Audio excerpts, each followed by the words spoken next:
All right. All right. I'm here. Guess I should kick this pig. Guess I should kick this pig right in the bum. Guess I should kick this pig right out of the pig pen. Welcome everybody. Hello everyone. It's Wednesday. I'm going to try to get more I'm going to try to get this done. I'm going to try to get this done before I'm gonna try to get the line work done by summer. But for real, I do want to try to get back to doing this weekly. Hopefully, just been just been a lot. It's just been a lot recently, but we're back onto animation. Welcome to the stream, everyone. I'm your host Isaac MCCanary, and we're back. Hopefully, for a while. I am trying to get. I'm trying. I'm so close, and I came up with one more idea, but it's the very last thing.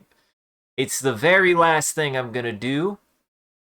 It's the very last thing I'm gonna do. I'm not gonna add more to it.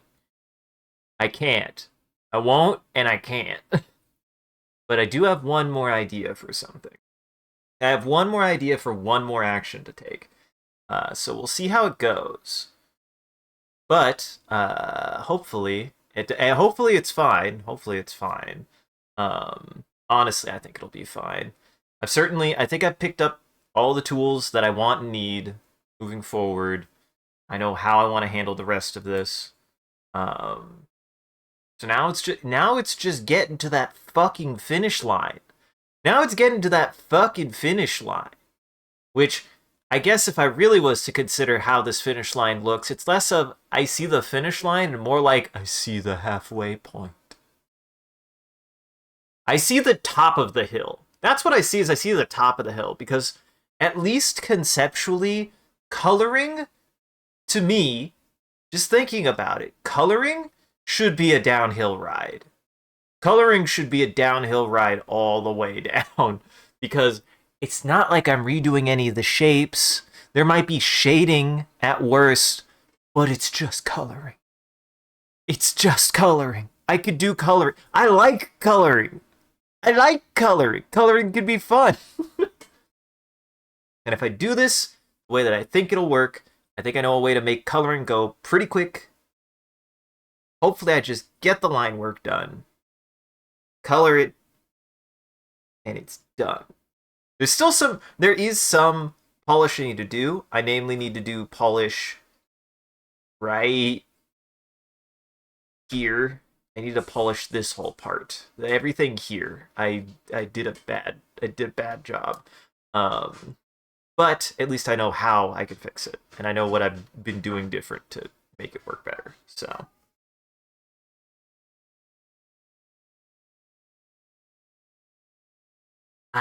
so without further ado, ado. Thought about that. I thought about that for a second, and I was like, is that the right phrase? Without further goodbye?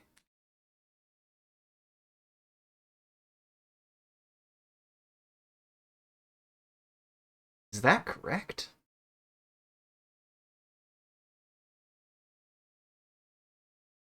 First off, want to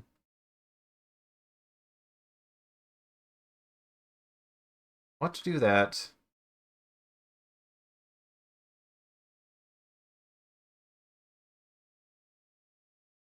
And I think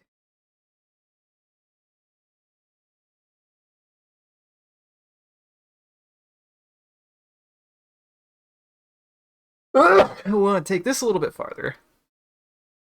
I want to take this to a resting point, and then I have to draw a frame. And I have to draw my like mid frame. I have to draw a mid frame. Could I always do that?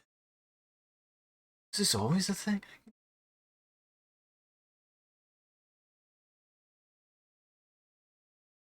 Well, I know. I know I could do that.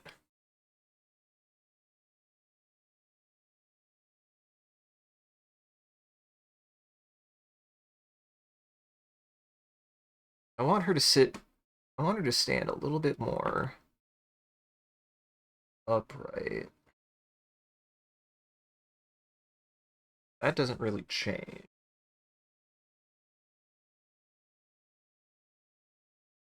More up here.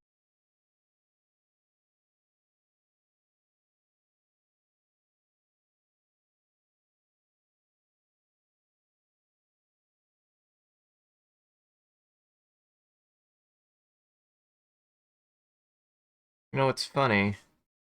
I feel like I tried to copy and paste quite often. I've tried copying and pasting like a frame to keep it the exact same, and I can't believe I settled on you draw over the proportions you want to keep the same, and then you just physically move them. I'm fine. Everything's fine here.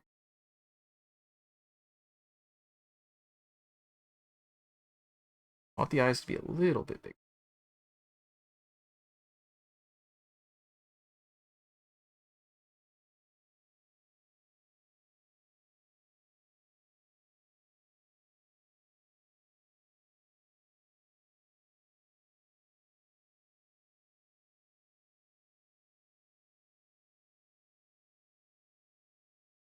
There we go.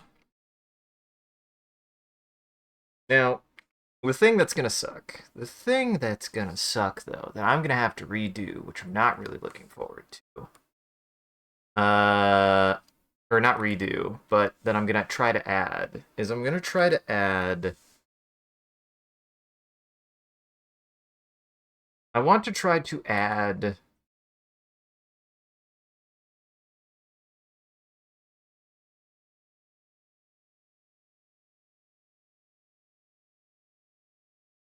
I want to try to add. I want to try to add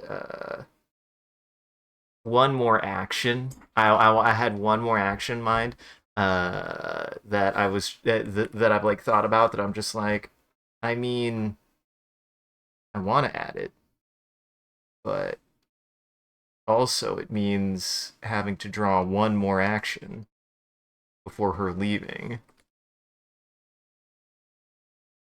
which I'm just like, no. But don't you want to be done with this? And the answer, yeah. The answer is yes. I do want to be done with this, but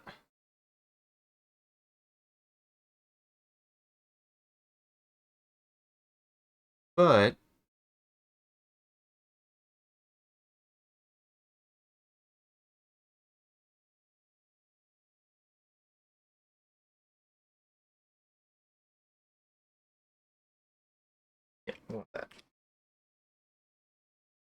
But I had one thought. I was like, add a little bit to the, just a little bit more flavor, just a little bit more flavor to this. The thought I had was to have her do just a nice little golf, just a 1-2 golf clap at the, you know.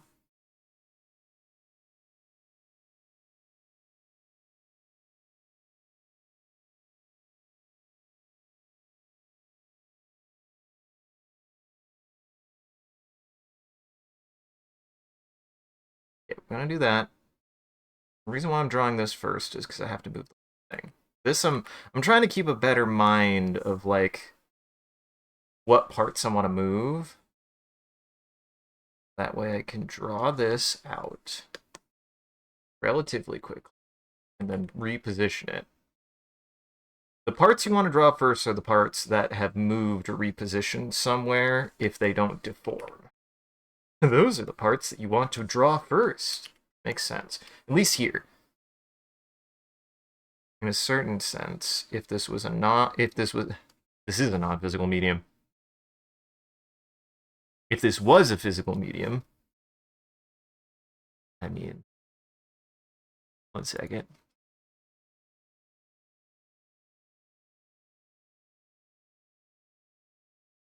If this was a physical medium, I could see there being like, I think there's like some logic still to like when you want to draw certain things, but I could see it being a little bit easier if you you have a little bit more flexibility, I think.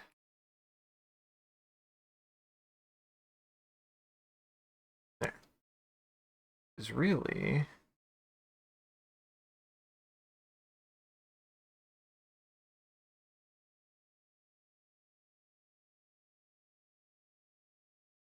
whole head is moving just slightly.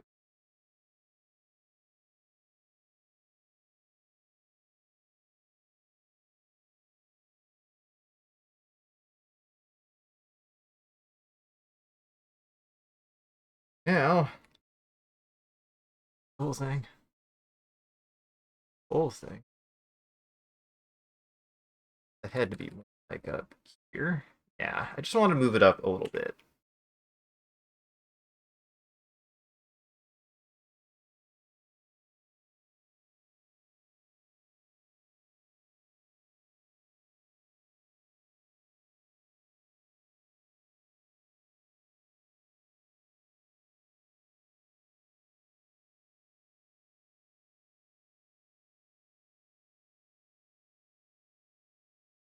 Straighten the neck just slightly.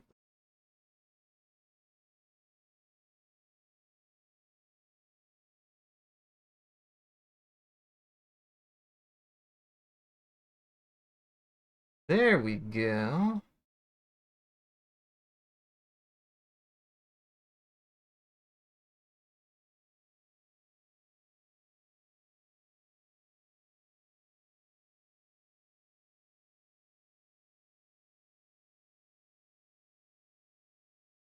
I'm so close to finishing this, though.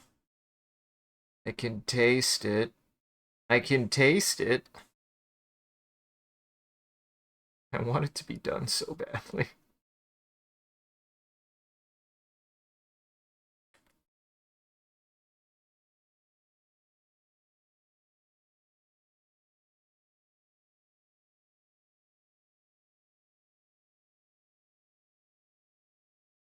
The idea I have is we're just kind of like straightening everything out.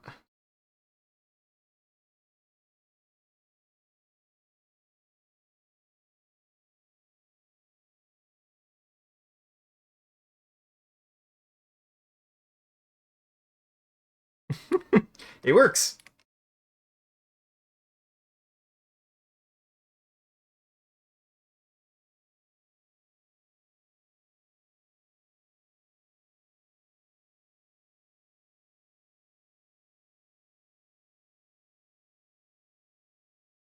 Just one more little bit of the.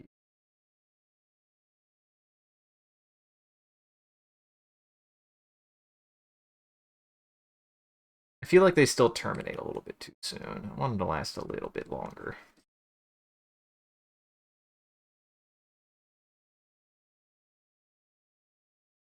Even smaller.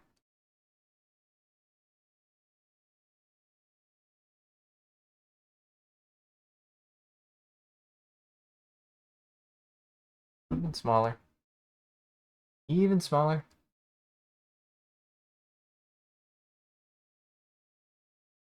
Oh boy, he's here to scream at me.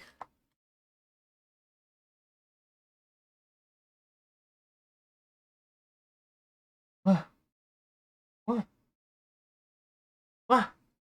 Oh, I should have them going out separately. I should have them all going out at different times. I think the reason why that would work better particulate wise is that it would break it up so they don't all disappear at the same time, because oftentimes with motion and animation and shit happening, believe it or not, everything doesn't happen at the same time. Very, very rarely does everything happen exactly at the exact same time.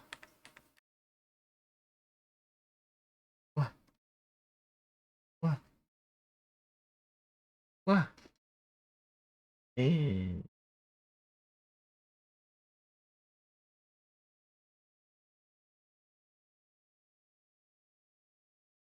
Boy, why do you have to be here now? Because I have something in my lap? It's because I have something in my lap? He's only here because he knows that he can disrupt my work.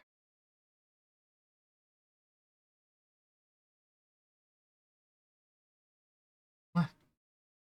Here. Or my lap? Or my lap. Yes. Love you. He's here, and he's here to be a problem.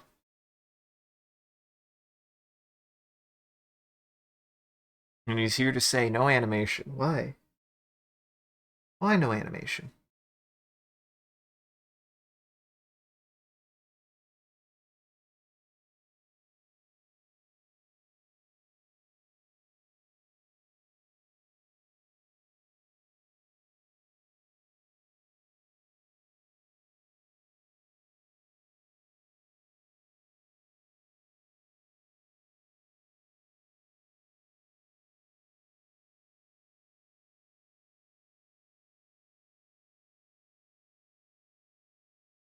Right now I'm kind of going a little bit brute forcey straightforward in that I'm just kind of going straight ahead on this.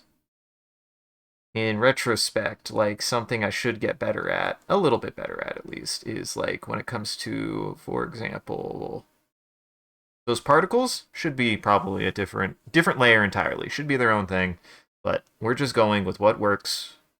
Sometimes it's best to just go straight ahead. Take what you could have done different next time. For next time. My whole thing is, in general, when it comes to that kind of stuff, is I don't want any more layers than I actually need. Some people make a layer for every little thing that they do. And for me, I will go crazy. Now, that's not to say that I don't try to use as many layers as possible. That's not 100% true. I actually use a lot of layers, I think. I've certainly gotten better at utilizing my layers. Part of the apprehension, actually, for my kind of edification, is that I try to use layers as... It's not sparing. I'm not trying to be sparing with layers. I just know that if I use too many layers, I will forget what layer I'm working on. And when I forget what layer I'm working on, I do work on the wrong layer. And when I do work on the wrong layer, bad things happen. That said, layer work, the advantage of working in digital with a lot of layers is that you have a little bit more flexibility. You have a little bit more flexibility on all the work that you can do, which is quite nice. I've always liked that about being able to have that much layer control. You have a little bit more flexibility on what you can control, what you can move around.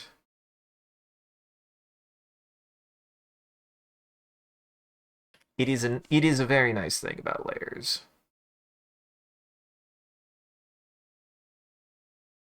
Which is why in retrospect I probably should have a layer just for like the head. Should just like think of it as like body parts when it comes to this. Is like if I had a layer for just the head, I would just draw the head. And then if I ever had to nudge anything, if I ever had to do anything specific like that, you would just move just that part.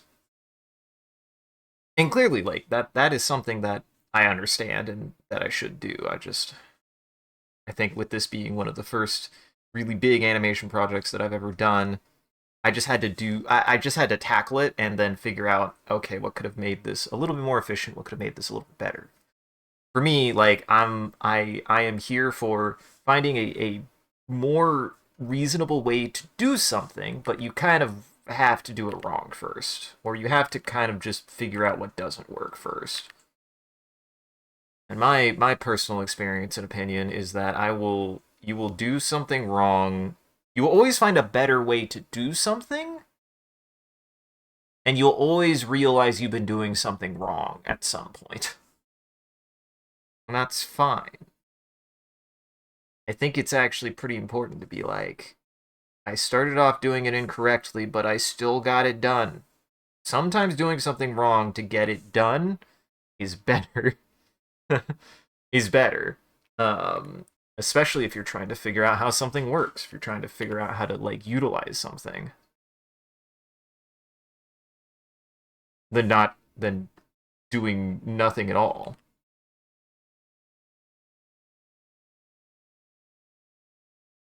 Doing something a little bit wrong to get something done is still better than trying to find the best way to do something before you've done anything else. I don't even know if that's possible in a certain sense. I don't necessarily think it's all that possible to have done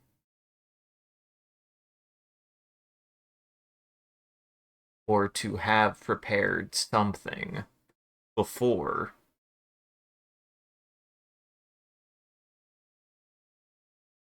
you've tried to figure out how to do it. I don't think it's possible if it's especially the first time you've been faced with a problem or if a problem is come up.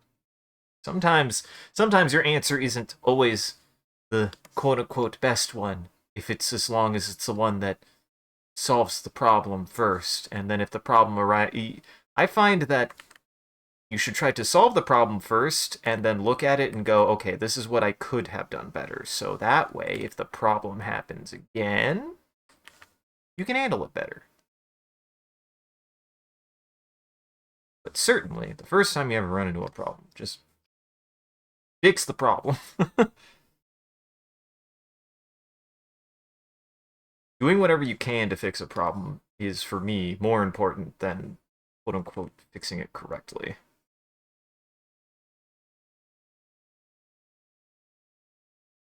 Or at least fixing it efficiently.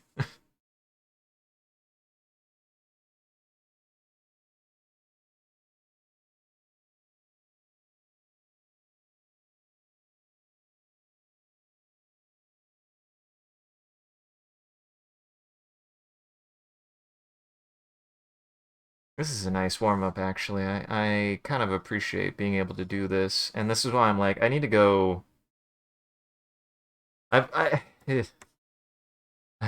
It sucks that we only have so many hours in a day every day because I'm like, I need to dedicate at least like, I want to dedicate an hour to writing every single day, and I'm like, cool. God dang it, that gives me no time to do fixing this. I mean, like, I just today was like doing all sorts of stuff, and I was like, boy, I don't, I don't have that much time.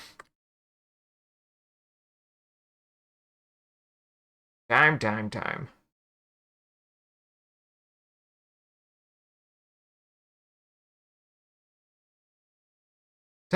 Time. Who let it happen like this?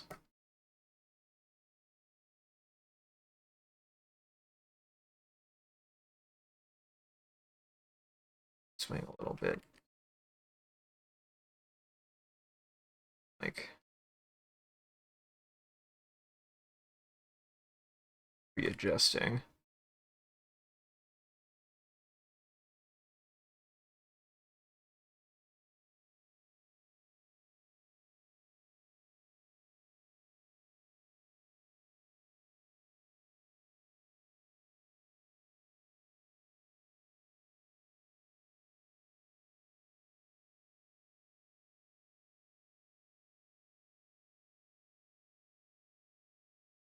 Select all of it.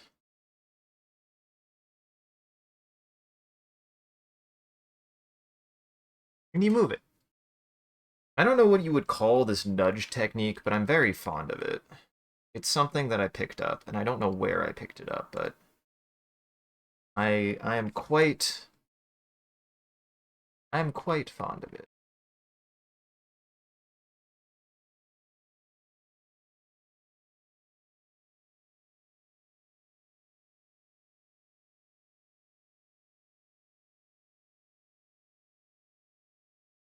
I do like how expressive that got.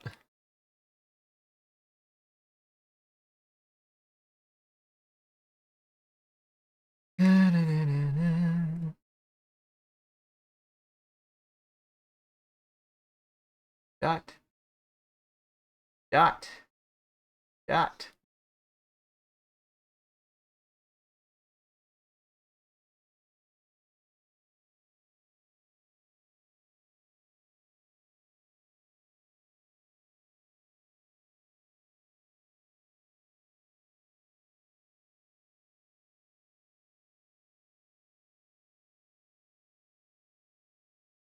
Yes. I do appreciate just being able to. Man, I feel like I did the test a while ago to be like, okay, no, I can get this to work the way that I want it to, and it should work the way that I want it to. Just worried still that it won't. But based on the testing that I did, it should work. Um,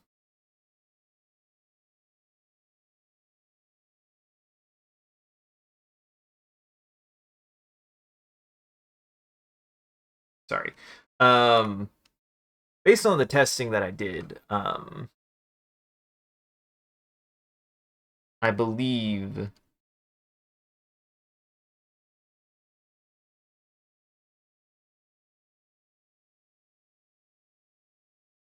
that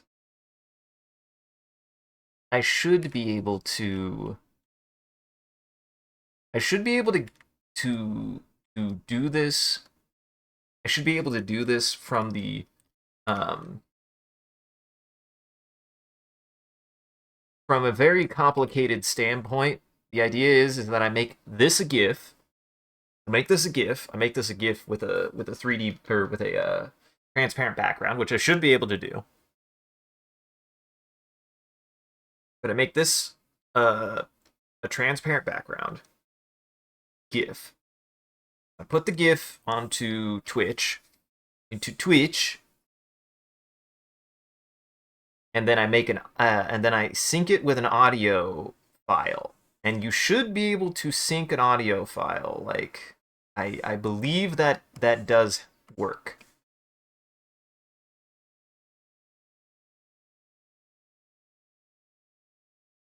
And the goal is that when it plays on Twitch, it'll play the audio file at the exact same time, and it will run for just the time allotted. It'll run for exactly the time allotted.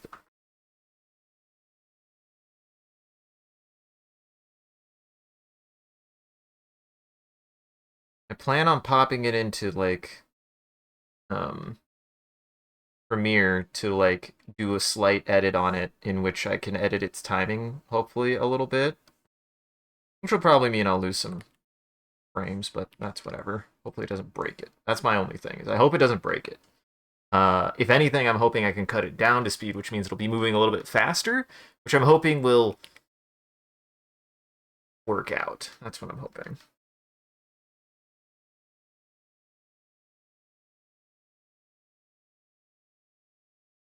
But what I do is I put it on Twitch, the GIF and the audio file separate, and that it just plays a full cycle and then nothing more as long as the timing is exact. I might even leave like some space after to make sure that when it like ends on dead air.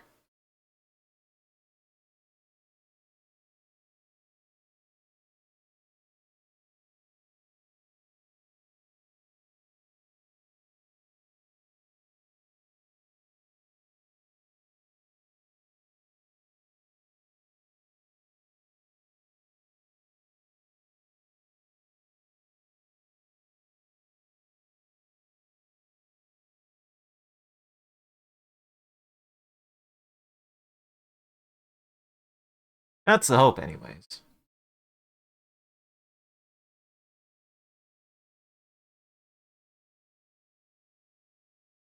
That's the dream.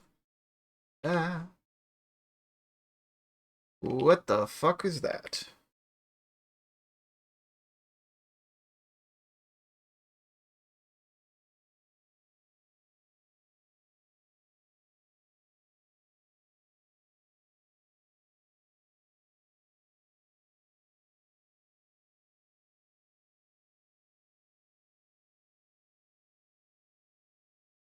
I should just that. That's right.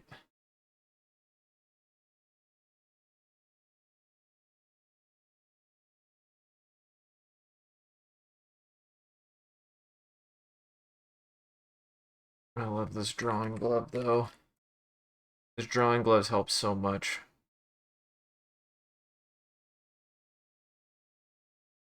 This drawing glove helps so much, and this drawing screen has been very nice. I'm very glad that I ended up picking this up instead of trying to fix my laptop. That said, I do miss having a laptop for very specific things. I don't think I'll be replacing it anytime soon, but I do miss having a laptop for very specific things. The laptop, aside from obviously being a work thing, the laptop, funnily enough, was very useful for tabletop. And oh no, I don't have a laptop anymore. So if I ever do a live tabletop session again, I'm gonna have to figure out how to do that on like my phone or something. Cause like, oh, you telling me I'm gonna have to use pen and paper for my tabletop? What is this? What are we working in the Dark Ages?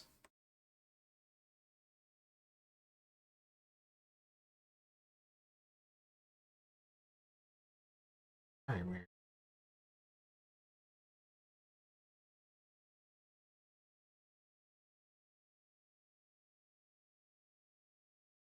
Oops, got the hair tie. What's funny is if I ever get a haircut now, it's actually to get bangs again, because I haven't had bangs in a long time, and I like bangs, and just don't have them at the moment.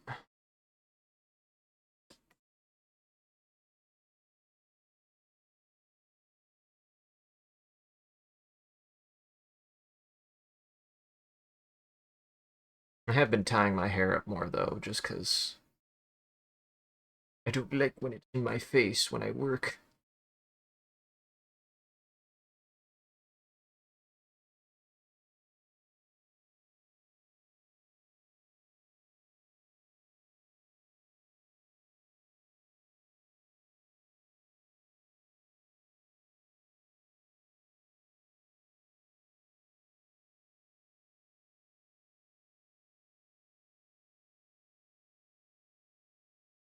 I'm gonna draw that out first. Gonna draw this out first.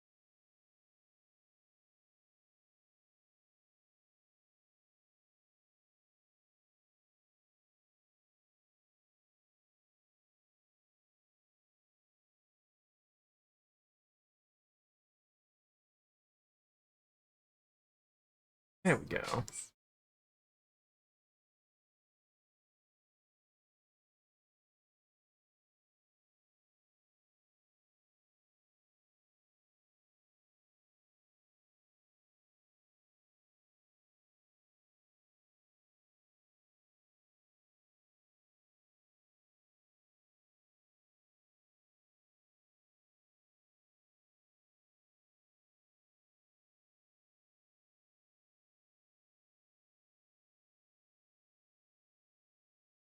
No!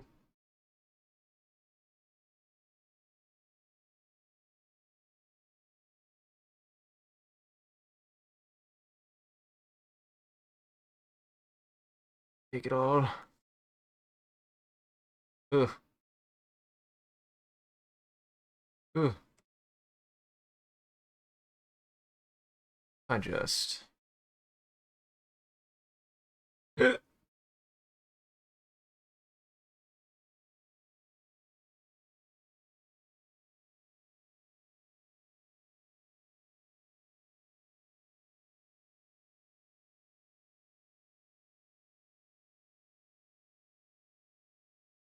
I forgot the nose, and the mouth for that matter.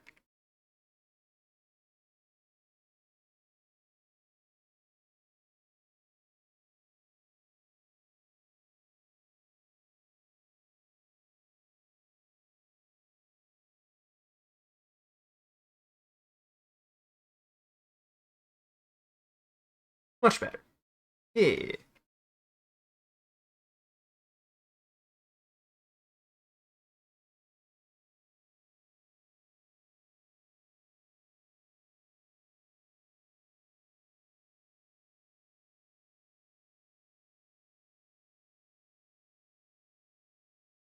That looks good. That I like these I should take this out until these particles disappear.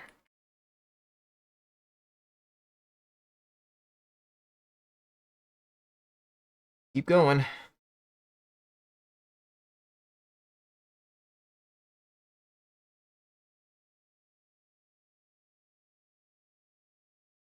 I keep going.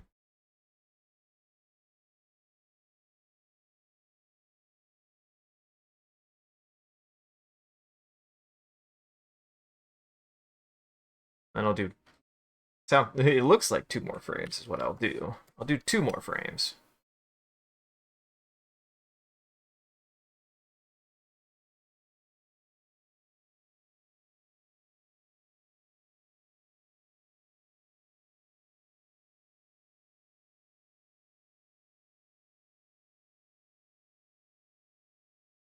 Animation is easy, guys. You just have to draw over and over and over and over and over again. Will you stop thinking?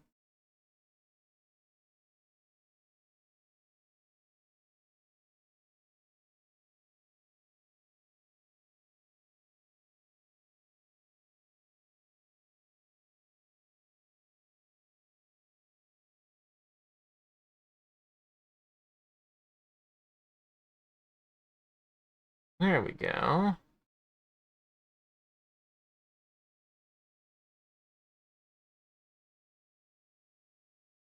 I was kind of thinking about this earlier, just to talk shop and think about what I'm doing next.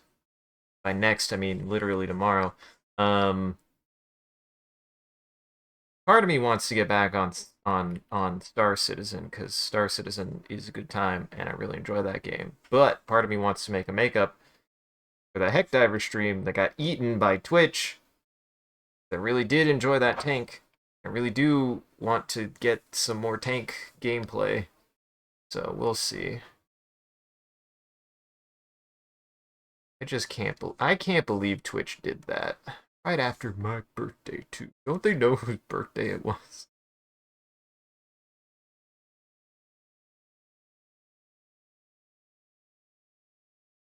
Frankly, that's rude of Twitch, and I can't believe they would do something so impolite on my day. Everyone.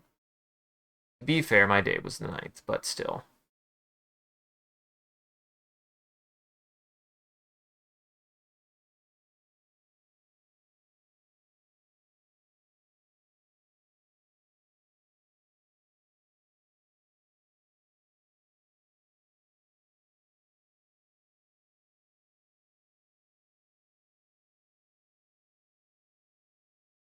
Just kind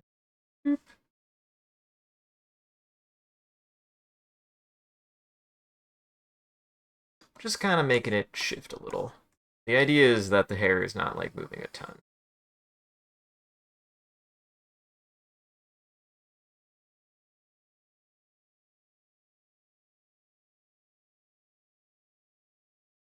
Reposition it.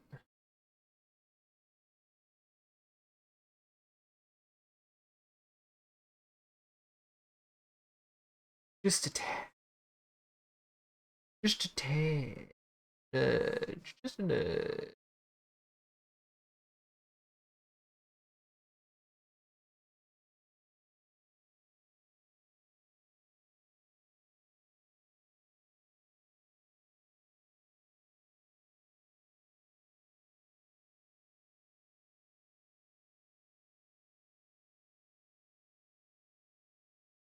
Getting better at that too. Get better at using the eraser to better shape things, so that's nice. That's nice.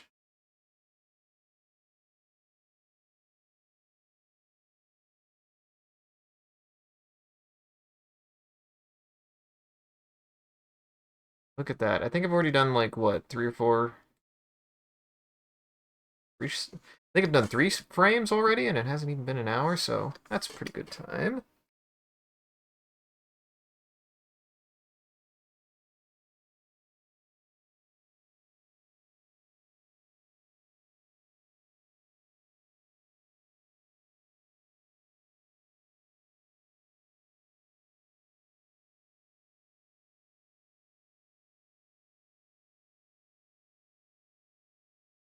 This is kind of the problem of me having started that Mothership game whilst I was still working on this. I mean, it is to be said that for my hubris, I will probably refrain from taking on another large project at the same time of actively taking another project. But that said, I am very excited and very proud of the Mothership game and the way that it's going. I'm glad that my friends are enjoying it, and I hope that everybody else is enjoying it. I've just been really overwhelmed at the start of this year. I think there's a lot of factors that contribute to some of the slowing down of certain elements what I'm doing, and I'm very aware of it. Trust me. So if you're wondering if it seems like, man, why does it seem like Canary is not making as much as they were fairly recently? Well, it's because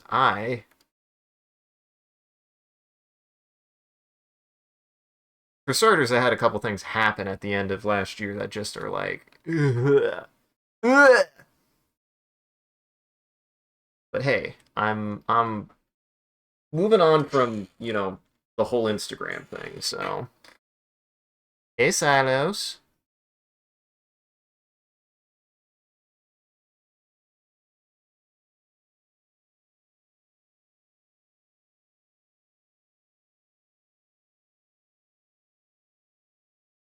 it's so close.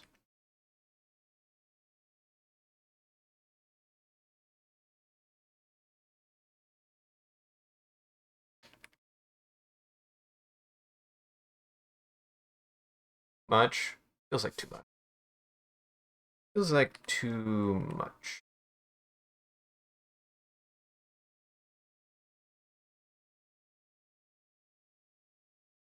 Yeah, the rotation was too much.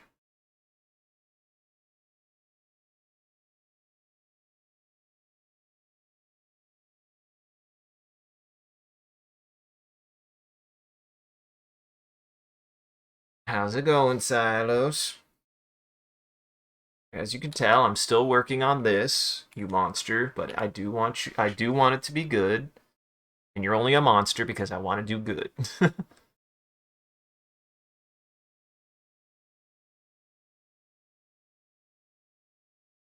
I'm doing all right. I'm doing all right. I'm actually doing. I feel like, as far as being able to focus on this, I'm doing well. I'm just trying to keep things moving. That's where I'm at right now in my production. Is I did so much good production for so long that the goal is to not stop producing, rather than being concerned with how production might have been slowed down. Right now, my goal is not to keep production up at the rate that it was going. My goal is to keep production up. Period. My goal is to make sure production is still happening. Which I think for anybody who's making things out there, you'll if you have there is a certain burst of energy when it comes to creativity that happens, and then the opposite happens. And the best thing that you can do in times when production is down is to keep producing at the rate that can keep production happening. That's what's more important. It's not about producing at the same rate that you were before uh that you were able to keep up production at that same like pace or rate or whatever. It's about making sure that no matter what, production doesn't outright stop. Because every time I've stopped production on a project, guess what happened to that project? It's not hard. And every project that I've actually finished has been because I at least pushed through to a finish line. So, and I mean, if I can push through with this, if I can push through with this project, I will say, first off, I will finish Mothership, and I will say one production at a time, at least for me. I'm not a multi-production person. I probably, arguably speaking, I am and am not a good producer. I think I usually lie somewhere around the director spot, and yes, same. Believe it or not, Mothership is happening because I had let that game production die before. I let that game's production die before. I was having a hard time keeping people joining. I was going through a lot at the time. Like, I couldn't finish it. And if there's anything that I'm going to make sure happens with that Mothership game is that an ending happens. I don't know, and I don't care what it will take, but an ending will happen in that game. Asterisk. I don't want to get into it. But listen, listen, listen. Hey, everybody. Hey, actually, Silos, that's a funny thing. Endings aren't hard for me. I love writing an ending. I've never gotten that far. I never got to that point. I have ideas for how Mothership will end. I want to find that ending. That's always been my issue. Like I don't think an ending is going to be that difficult, especially with this group and especially with what I'm doing. Like I know I can do an ending. I have like a bunch of ideas on how to do it. So for me, like, no, I other than the challenge of writing an ending, I don't think an ending is going to be difficult per se. I just need to get to one. Um, Also to lay a little bit on the line. Um, the hesitancy here is not because of a certain thing that I want to say. I'm trying to make sure that I vocalize a concern I have because it is a concern that is valid to have right now for anyone like me or just anyone in general. Fun fact, everyone. Mainly the hesitancy is not because I'm like here, I'll put it this way. Uh this is not hard for me to say. Fuck Nazis and fuck ICE. That's not hard to say. The rowdy boys apparently have arrived to town. Which is not good, trust me. So that's all I want to say on that, but I just know they're here. Yeah. Try not to get too distracted by it. And we don't have to talk on it, but I just know I am concerned about that, not just for myself, but for other people, especially here that I live. Um, Anybody out there, please stay safe. It is not safe right now. And to that, poo poo pee pee, ha ha ha, funny monkey. There, I've relightened the mood.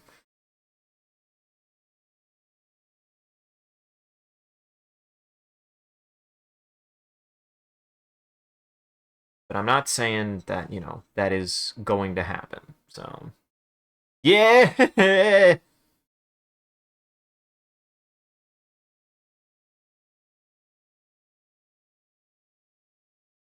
I'm gonna actually keep my ear to the ground, and ironically, the best thing that might happen is just being like, I don't know what to tell you. I can't go outside. It's not safe. It's not safe. But the good news is, if I get to that point, look, I could do something. So probably you know, for me, the biggest concern would actually be the cabin fever. I think I would go insane. But hey, you know, state of the world and all. I hope everybody else is doing great.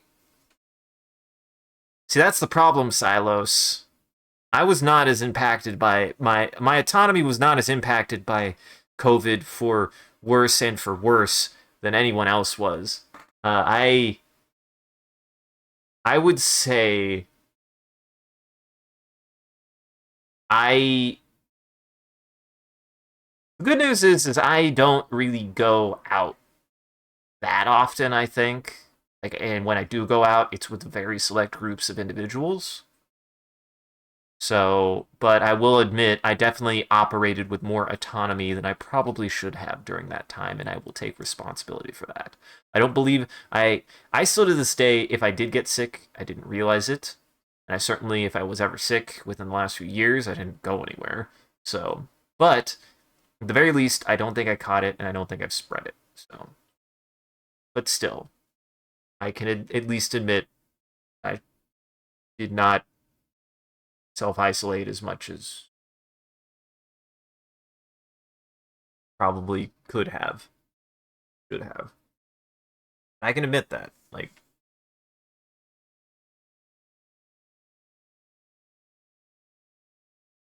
I said, the good news is if it really came down to that,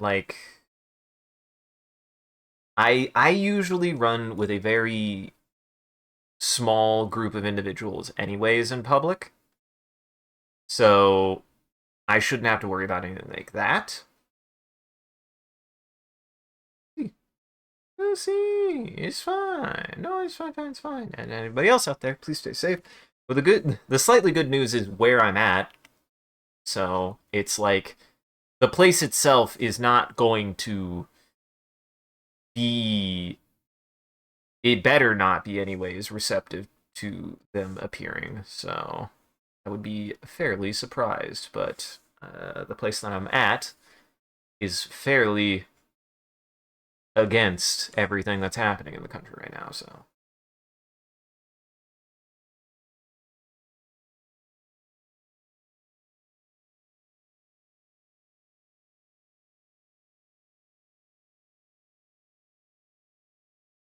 we'll see.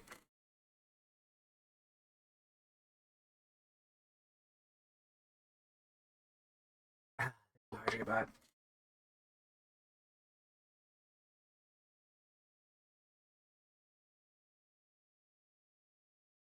eh.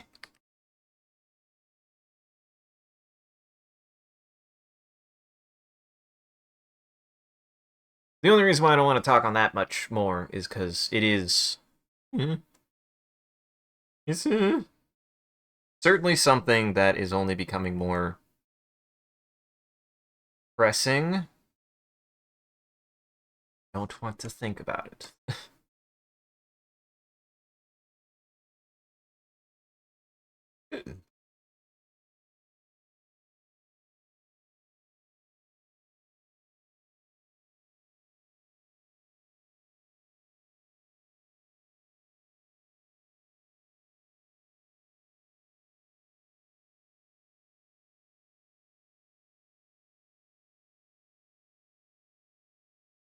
Do that just in case.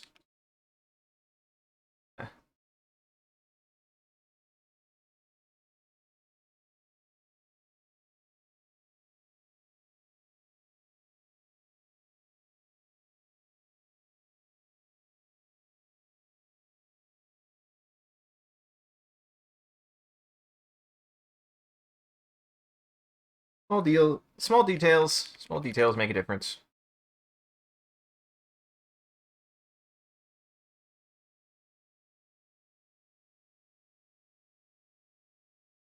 I actually want to see. Hey, my favorite. Ugh.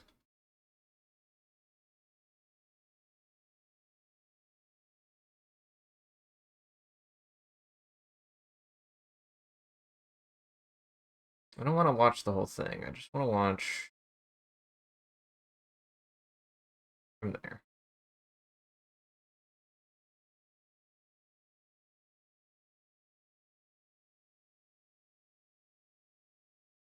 Back a little bit.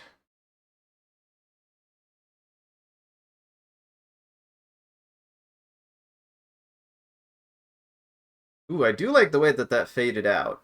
Yeah, I do like the way that those particles fade out. That's good. That's good. And I like the way that she settles.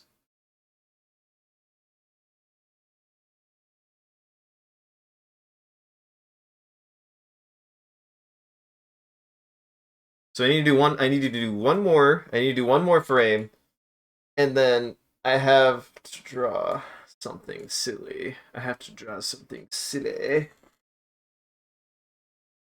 Silly. Silly. I have to draw something silly, and then it will finally get to her walking off the fucking screen. Finally. Take me long enough. Take me long enough.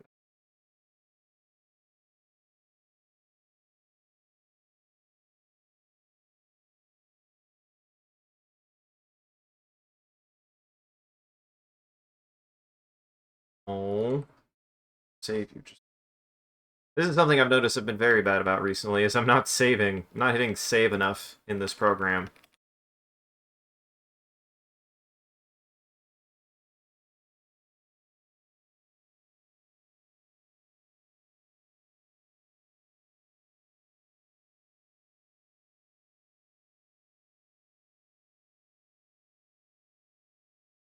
That happened.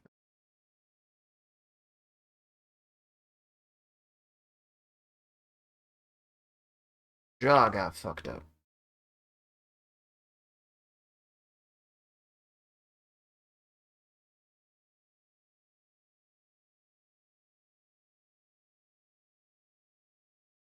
Yeah. I wish everyone a good save, except for everybody who's making it dangerous. I wish everybody who's making it dangerous a very bad day. Hope a toenail falls in your coffee if you drink coffee.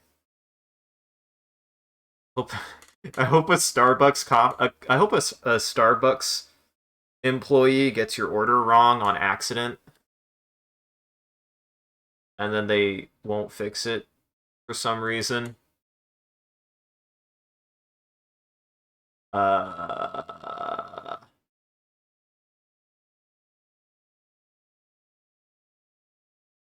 I hope you wake up tomorrow morning and a tire is flat. I hope you decide to try to eat some crab ragoon that just came out of the oven and it was so hot that it paints the back of your throat with lava and you burn the back of your throat. I want that for people who are making things dangerous for other people right now. And I could speak on behalf of how miserable that experience is.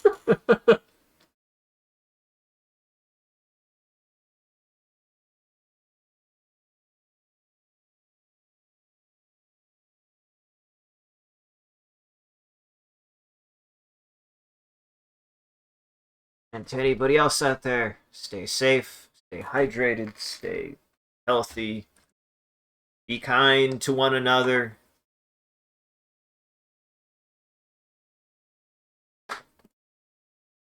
Remember, being kind does not mean you have to tolerate people being dickbags.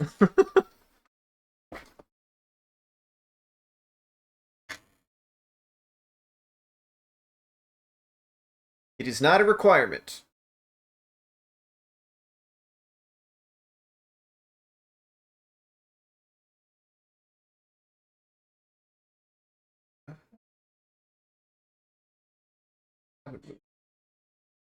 I know we're in a ad break, so I'm just gonna select this, but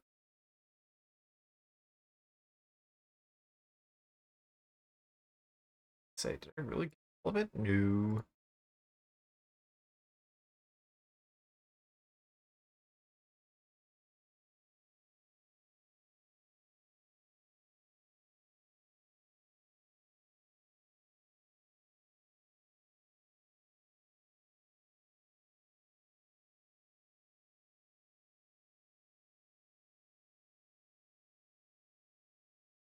Ooh, I like that little arc. I like that little arc she makes. I'm getting a handle on arcs a little bit better. Like I've always, again, like that. If this is a brag, this is a fucking brag. I don't care. I don't care anymore. I know that I have it in me to do this now. I just need to do it more. Um, I've always had a sense of motion, like a good sense of motion when it came to things. I know a satisfying sense of motion. I know how to recognize. Welcome back, Mats, everybody. I know how to recognize like when something has a good fluid feeling to it, and I can pick up on that in my own work. That's just something I can do. That's something that I've figured out, and it's always been something that I've been a little tuned to. I just like, even when I was younger, working in PowerPoint, getting PowerPoint animations to work, I always had a good sense of like the idea of like acceleration was something that I always really liked to do. And I always really liked positioning and motion and the control of motion. And I've always kind of like understood that nothing moves in a perfect straight line. Oftentimes things move in an arc of some kind. You have them swing. They don't go from point A to B like unless they're really mechanical. They move. Most things operate in a swing. They operate in an arc. They operate in a curve. They don't just go straight. They don't just move straight from point A to point B. Um,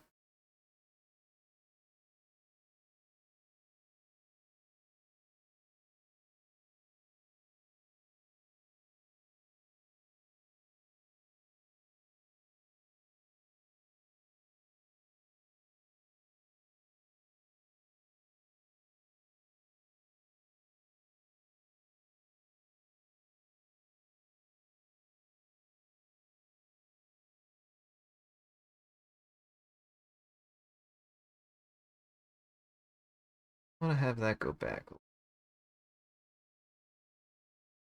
Get him. Kill. Death. Get him, Silos. Maybe. Here, I'm gonna focus on drawing, and then if you have, thank you. Yuck. Getting worse, I swear. Yeah, they're getting worse, I swear.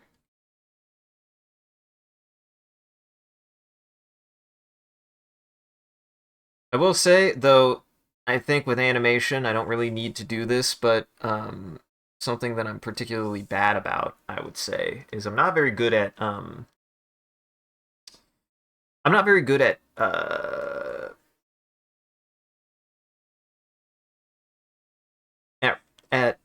like the whole like rotation thing. I think if I was a little bit more disciplined, I would have been able to like get my proportions early on. That way, like I understand the importance of flipping horizontally and flipping vertically when you're working on a piece for proportion, but I don't think that really applies to animation as much because since every picture, like I could see it for like individual frames. I could see you doing that for individual frames if it's like an impact frame or a particular frame that you want to make sure that the position and proportions are just right, because everything else in between is going to be drawn to the measure of whatever you drew. So there's no point in well, there's not no point, but there's very little point in drawing that for every single frame because every single frame is going to be using whatever frame you used as reference for the rest of the piece. At least that's the way that I think about animation when I'm drawing animation. It is a series of interconnected illustrations is what I see animation as. And when I say that it's a series of illustrations, I mean they are individual frames with some pretty high production, typically. Though in this case, I'm kind of giving like an equal amount of production to every single frame. But typically speaking, even if you're like thinking like, oh, tweens always look bad, like tweens don't. This is a myth. Tweens don't have to look bad. Um, that said, typically animation is the illustration of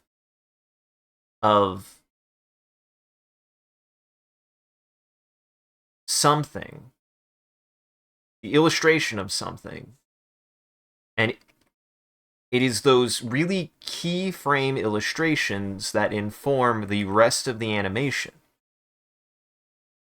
So you want to make sure your keyframes have as much production as possible because sometimes they're an impact frame and sometimes they're the establishing frame that establishes what's the motion, what's the proportions, your keyframes are for you to gain a point of reference for what someone does, and they should be some of your highest quality illustrations, but and this is why it's a but, is that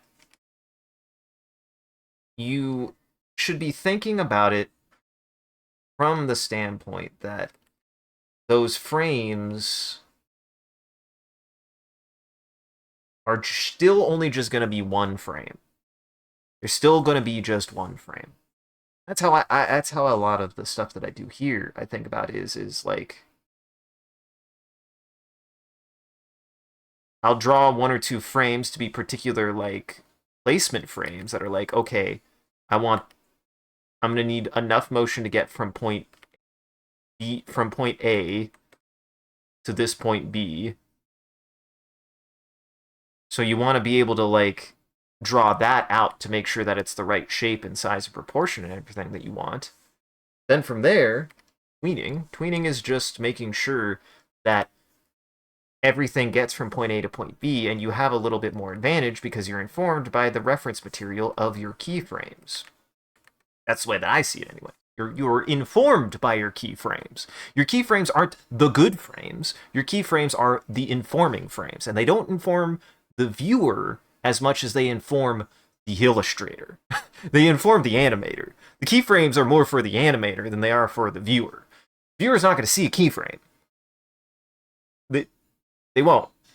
Unless they hold on it. Unless you physically stop the animation and hold it there, a viewer's not going to see a keyframe. At least not to me. That's not, unless I misunderstand my interpretation right now with my knowledge of animation, through what I am doing and how I am doing my thing, is my keyframes are there to establish the work that I'm doing for the rest of the animation.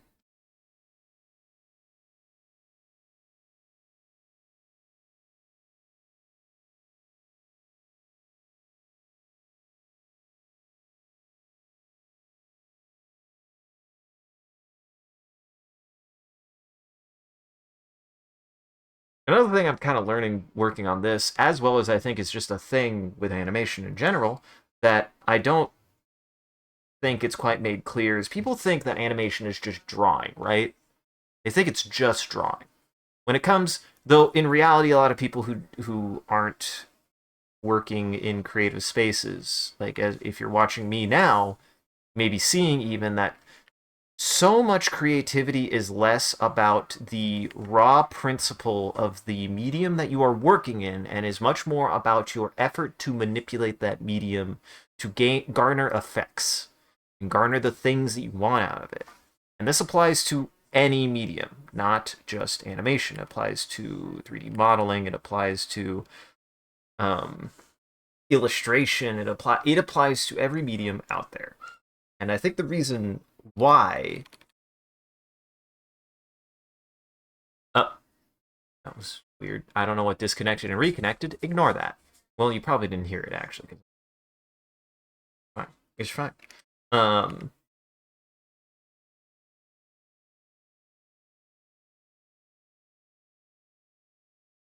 But, no, I think that animation is as much about drawing as it's about thinking about the positioning of things. And I think the thing that people don't consider is that you're not drawing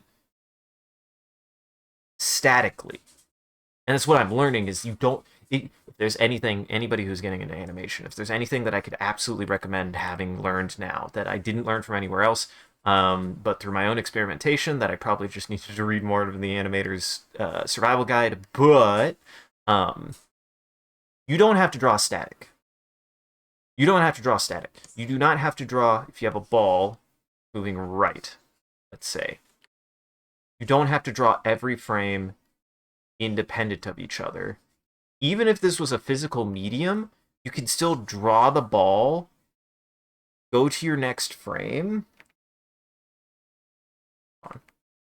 Let's say we're going backwards. You can still go draw to that ball, go to a frame where the ball is, at least draw over the proportions of where the ball was last, and just move it. And even in a physical medium, thinking about it in a physical medium, because a lot of physical medium utilizes, it uses a lot of cells. It utilizes the thing is traditional animation utilizes physical versions of layers. That's all it is. They use physical versions of layers. So, like if you've ever seen like the kind of, this is me processing this, having seen them myself and understanding now what they're doing. When you see like an animator working on the like kind of like clear cellophane plastic bits when they're like painting in and everything, they're painting one character. They're painting it in, and because it's a transparent medium, you can just, if you know the position of where it's supposed to be a little bit beforehand, that might be the little bit of the trick. You specifically position your top bit where you want it a little off from where the last frame was, if it's like moving in motion, to get the proportion right, and then you put it back in place. That's it. That's all you do. Like you can move things around in media. And I think, at least for me, it actually took me a little bit to learn that. It took me a little bit to learn that that a lot of pieces of media and a lot of mediums are not as static, even in a physical medium, are not as static as I think people think they are. And they shouldn't be. I remembered in college when I was studying more physical medium, they were like, yeah, freaking exacto knife is your best friend. Use the exacto knife. Literally cut out parts of your picture if it is not where you want it to be, and move it or get rid of it and change it. A lot of art is not about creating as much. A lot of art is as much about creating as it is about changing. And a lot of art is not as permanent as you would expect it to be, even in literal permanent medias. Even permanent medias can be manipulated in such a way that you can change what media you put down. And I don't know. I don't know who needs to hear that, but that's something that I learned that I don't think a lot of people consider when they're working in a medium of any kind.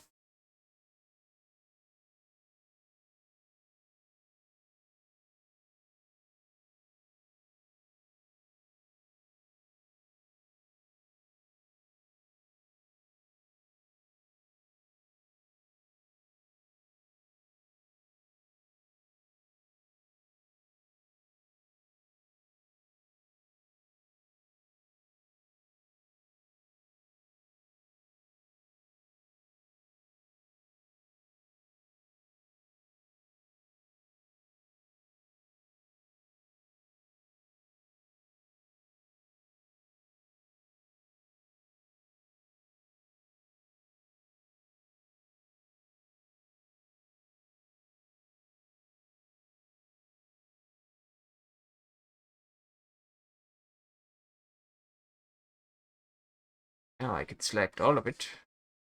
That'd be part of it. Okay.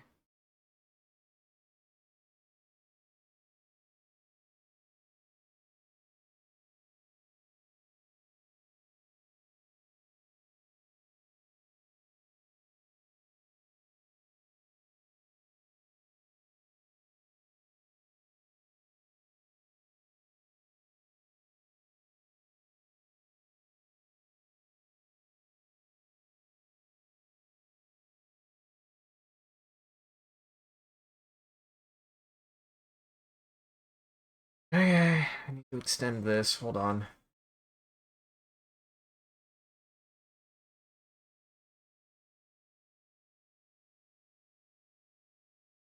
But the question is, so this is something that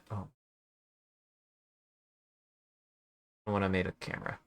Um, this is something I'm wrestling with this,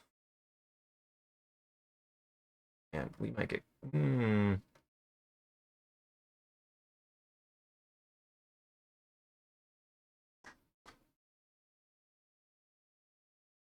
Sorry, if you're wondering, if you're hearing that, I'm trying to do some timing math. Okay, it's not being picked up anyways, don't worry. I'm trying to do some mental gymnastics, actually.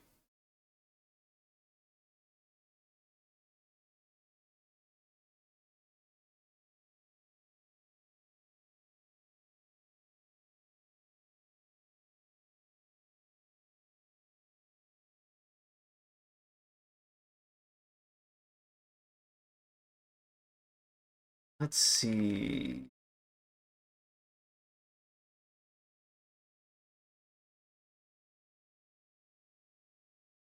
We do. Hold on. First off,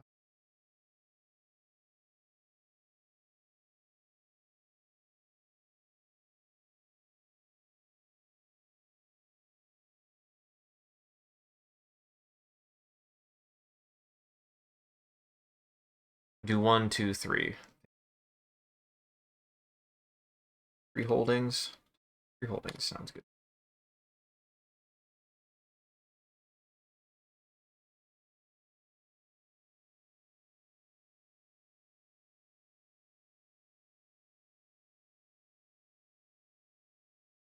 This just adds texture.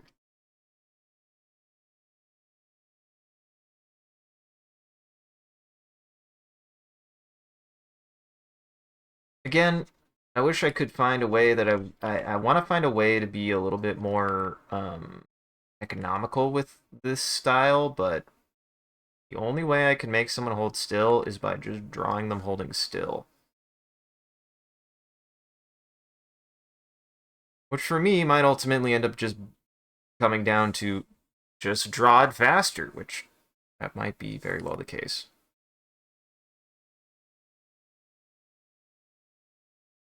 We shall see for that.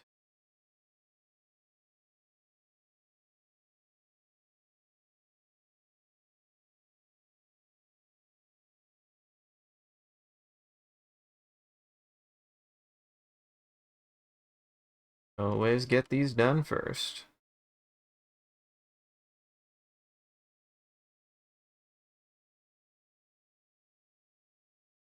Before I do anything else.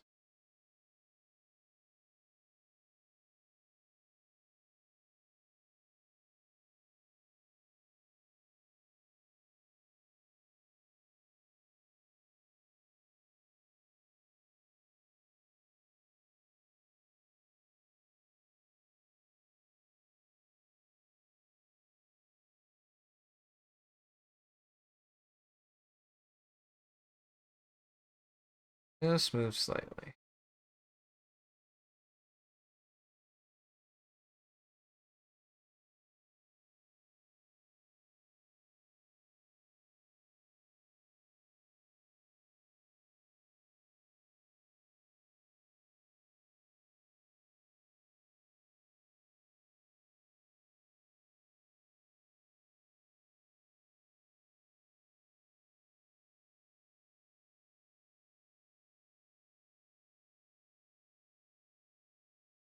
Oh, speaking of animation, I did watch an animation recently. I did watch an animation recently for Valentine's Day, no less. I watched I watched the Chainsaw Man movie, My Girlfriend. It was good. I really enjoyed it. I've read all of part 1 of Chainsaw Man. I almost feel like I need to go back and reread it actually. Because I'm better at reading now than I was when I read it the first time. And the reason why I think that's important is because I think I straight up missed some stuff. But also, that's why I like the way that I like in I'm the kind of person that I have noticed, and this if you are this way too, do not think that this is a this is a problem of media literacy. If anything, the opposite. I would highly recommend that if you feel like you are if you feel like you are this way, lean into it because all it means is that you just have to sometimes study something to understand it. I find that if I really like a piece and I really like a work, Like really, really, really, I want to rewatch it anyways. I want to rewatch or re-engage or read anything because I never get everything on the first go. I'm not that kind of person. I frankly don't know anybody who is, but personally, I am not that. And I know a lot of people engage with media once and they're like, I've seen it. I'm like, okay, I don't understand, but whatever. Blows your boat. But certainly, I feel like I missed some stuff with Reze that I did not realize was a thing with Reze. And I certainly have now a different perspective on her character. Certainly, my initial takeaway is that Reze is is another example of a person who is pretty terrible to Denji, which is still true. I still believe that, but I do now understand that Reze has actually quite a bit going on with her that I just didn't catch the first time. Which anybody out there happens. Always remember that it just happens. You just miss stuff sometimes. I don't. Nobody. I. I not believe that most people are media literate perfect. I miss stuff. I miss plenty of stuff all the time, even in the things that I love the most. Talk to the person who had to rewatch Alien 5 times and only on the third or fourth viewing realized, oh, this movie is good because of the nightmare capitalism. Like I just didn't know. I just didn't know that was a part of the film. I didn't know that was like such a key important part of the film because sometimes, like for me anyways, it's not like I'm not paying attention. I think also part of it like had to do with me processing things in the world to understand, oh, but also like I just think that sometimes you just miss stuff that does or doesn't seem obvious to you, especially if you're not privy to it. And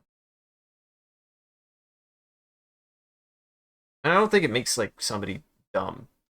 You don't like catch something on the first time. And I think any piece of media that you can rewatch multiple times and get come away with it understanding parts of it, parts of yourself, parts of things better from every reviewing is a good quality for any piece of media to have and any piece of media to want to strive for. Not every piece of media can. Maybe not every piece of media should. But I think it's like something that is inherent with media that is like a nice quality to have. Certainly.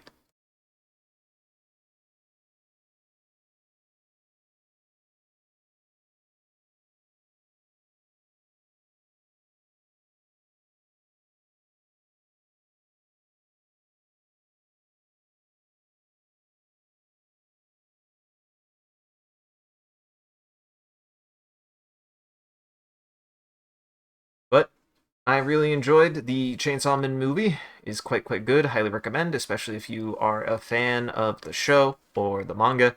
I think they did a fantastic job adapting it, even to the point that maybe I should have reread it before we watched it because I was like, man, it's been so long. I don't remember what happens in this arc, and I went, oh, this happens in this arc.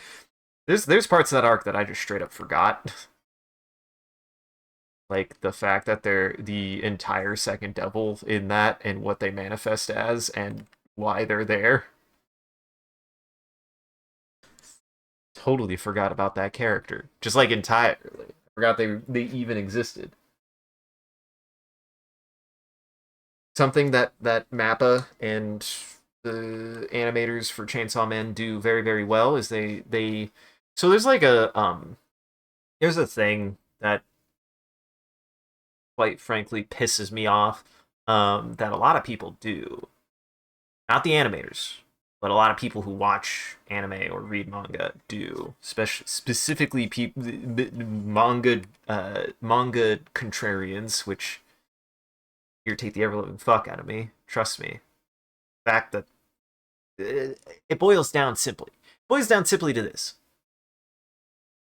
There was a weird fad that happened at one point in which people would take a frame from the manga and a frame from the anime.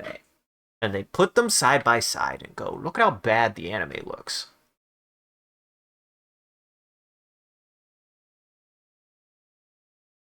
And anybody who had two brain cells goes, they're different mediums. You don't compare a single frame of an animation to a counterpart that is a single frame that has all of the production put into one frame. But the thing with the Chainsaw Man movie that they do pretty well, it actually, is they decided to really lean into focusing on key frames and like making sure that it isn't just well animated, but that their presentation is very, very faithful to specific shots from the manga. Um, there's a couple shots, one shot in particular regarding the my favorite moron, Shark Devil, attacking Reze, and they do a good job with it because instead of trying to preserve it as a key frame, as a single frame, they put emphasis on it. They make it a slow they make the key they slow everything down and make sure to put an emphasis on like, oh hey, it's the shot from the manga. And I think that's a good way to handle that. I think they did a really good job with it stylistically speaking. It looks good. It's also just a fun movie. I love Beam.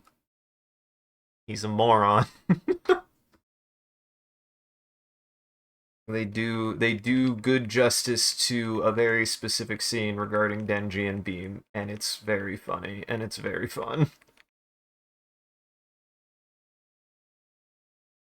Listen, he's just Chainsaw Man's biggest fan. It's fine.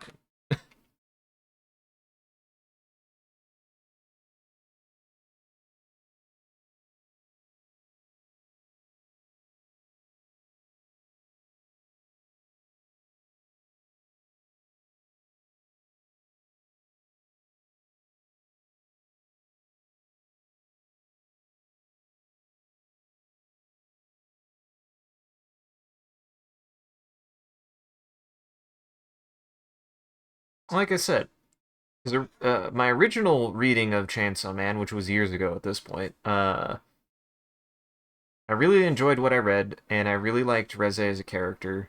Well, actually, no. At the time, I really actually did like Reze as a character. Not because I thought she was a poorly written character. If anything, the opposite. I did not like her character because I thought she was not a likable character. And I think my perspective on her has shifted slightly in that I don't necessarily think I like Reze as a person still, but I at least understand better that that's part of the point. Is that as a person, she might not be a good person, but she's in the same situation that Denji's in, which I did not 100% pick up on that the first time because again, I was more focused on the kind of character manipulation element. I didn't quite have a frame of reference to understand what was going on, but I did understand that one of the key facets of Chainsaw Man is that, it's about somebody who has a lot of poor life experience and poor person experience dealing with a lot of people for the first time in a way that he had never been able to before, and having to come to grips and realize that people can be awful to each other.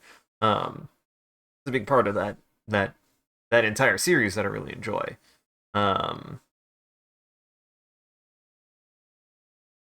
and my original kind of interpretation of Reze and Denji, and this still largely holds true, is so much of it is about, like, she's one of the first really early characters, I think, who very explicitly shifts from, you know, putting on a facade that she really cares about him, and then admits that really she's just after Pochita. Though I don't know if the animation does this better or if this is a detail that I missed, they certainly do give also Reze more agency to be expressive about the fact that she does have some feelings or some kind of invested interest in Denji as a person.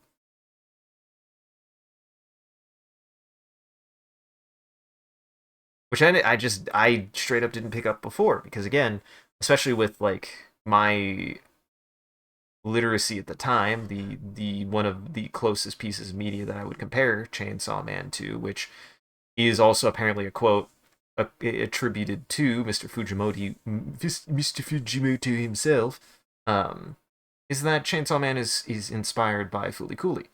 And Fooly Cooly, though also very much the same, and on multiple reviewings and rewatchings, have made a much more concrete understanding of the female characters in that show as characters and people, and not just bastards. Very much that show is, whilst it is partly about the main character, Takun, getting kind of taken advantage of and used, much like Denji is, a lot of the female characters are still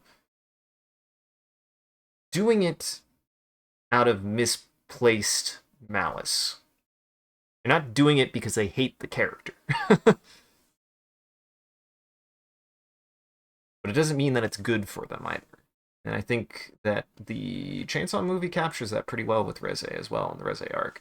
I think there's a lot of good stuff with that. That also just like the animation presentation and everything is really good. Will agree though, they were cowards. They should have drawn Reze's boobies. Instead they just made her Barbie. It was very funny.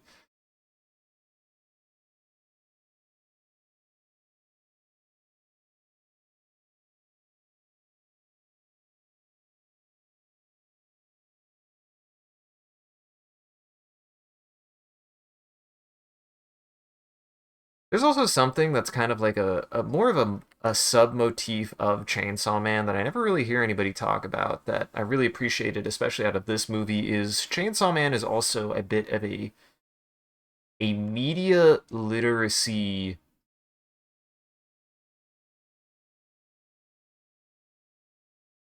work. It it has a sub theme or a motif, I guess, in which things that happen there are things that happen in that show both literally and figuratively and mechanically, um in which the show and the original body of work, the manga, can get seemingly very cheesy or campy out of nowhere. But this is something that I just don't think I've really seen anybody bring up, though. I don't really engage much with the online discourse of anything. So if anybody's talking about this, God, yes. Um, that a lot of Chainsaw Man, if not a love letter, is a bit of a like critique of media literacy amongst people. Because so much of Chainsaw Man is and can and should be taken seriously, and a lot of Chainsaw Man is and can and should not be taken seriously. Because elements of it are designed like a cheesy horror film.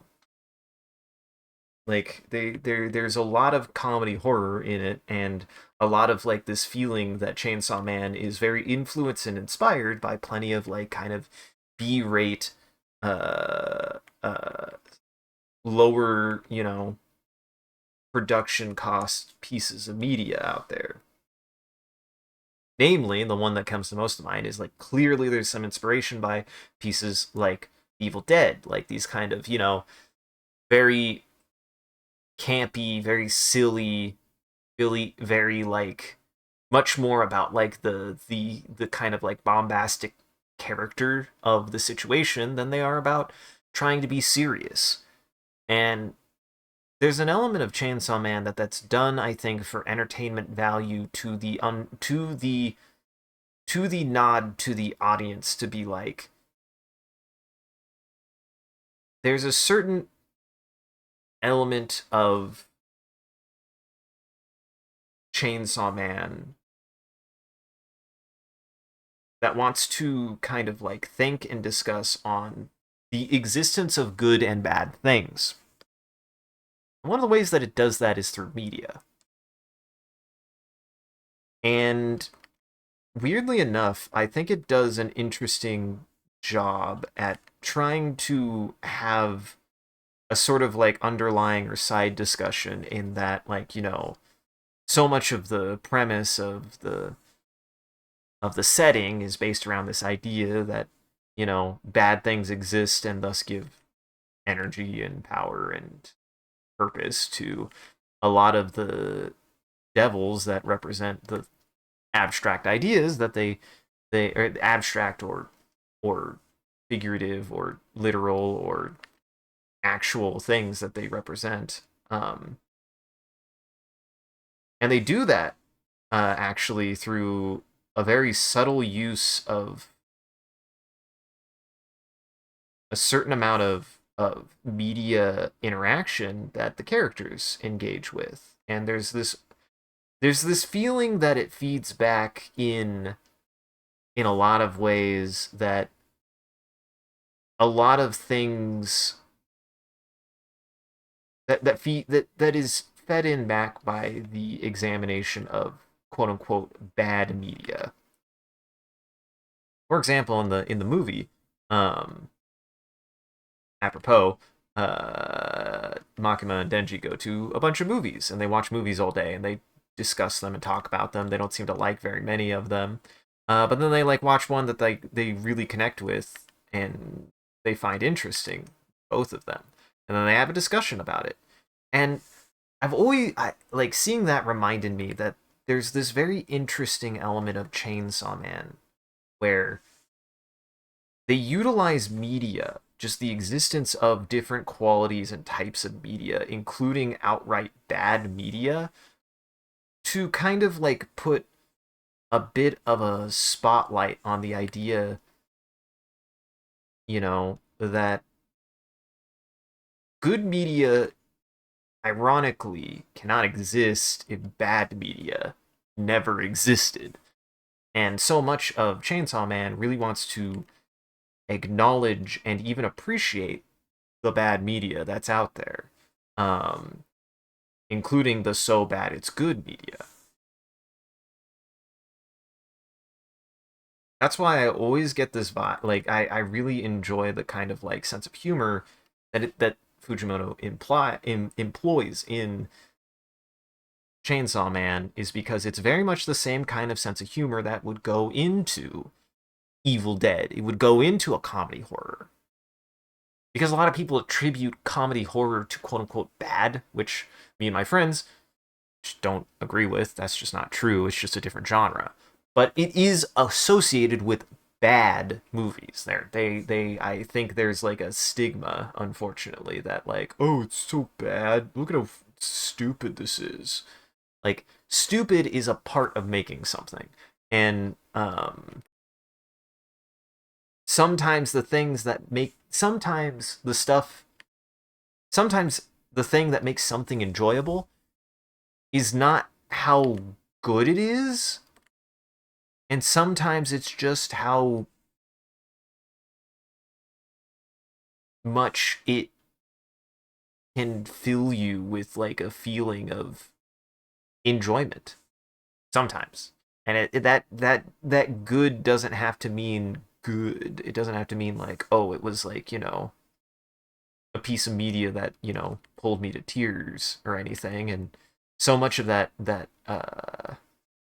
manga and the subsequent anime do a decent job of like trying to make that a point of like, the cheese exists for a reason.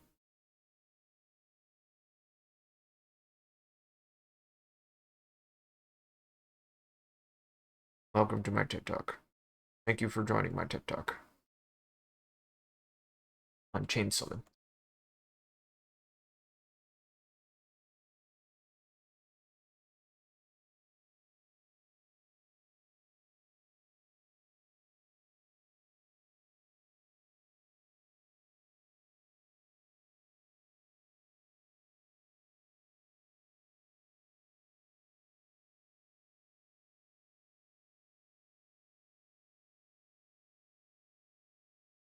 Also, there's just a scene that they did so good and so right. It's so funny. Anyone who doesn't know, I won't try to spoil it, but for those who do know, Denji does sound as stupid as physically possible when he admits that he's got the perfect plan, and it's great. That scene did have me laughing pretty hard. It's very funny.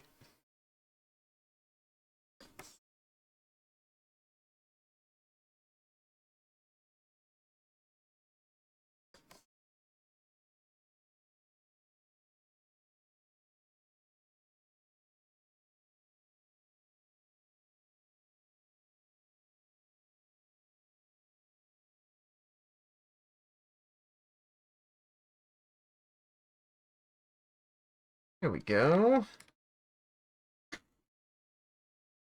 Hmm, that doesn't move much. It does move too much. Moves too much. Much. Move too much. Still.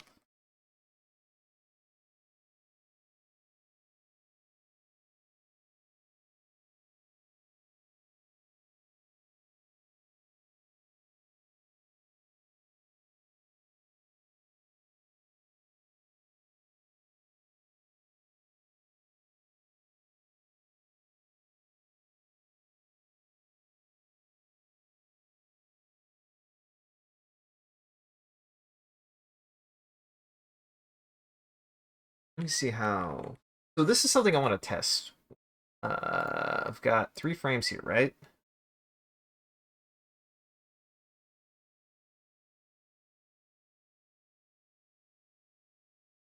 Want to copy frames.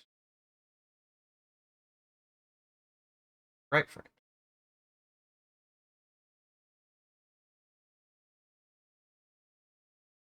Right frame. See, I do this for this. Paste right frames. How's this look?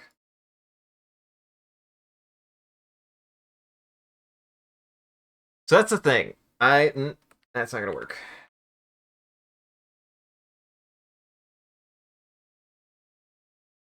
That's not gonna work for me because it's just not how my style looks. Like I think that style works for specific kinds of animation, but what I'm doing right now, it does not work. It's too much. It's too repetitive.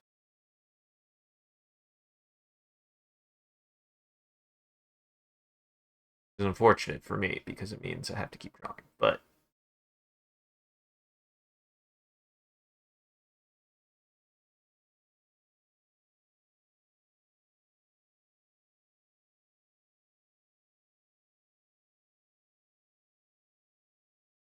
I'm beginning to understand this is second 17, so I can, yes, I can use my brain. Like I said, sometimes just gotta do what comes natural and works for you and not think about anything else.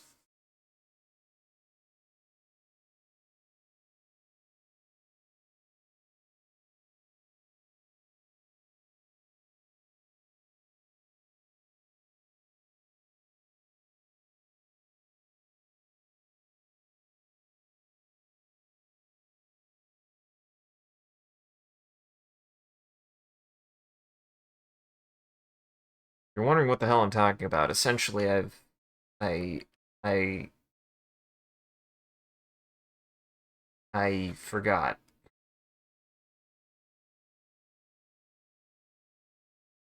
I was looking at the timeline, you know, the thing literally called timeline, and it says down here literally 17 to 18 seconds, and I went, that'll tell me what time.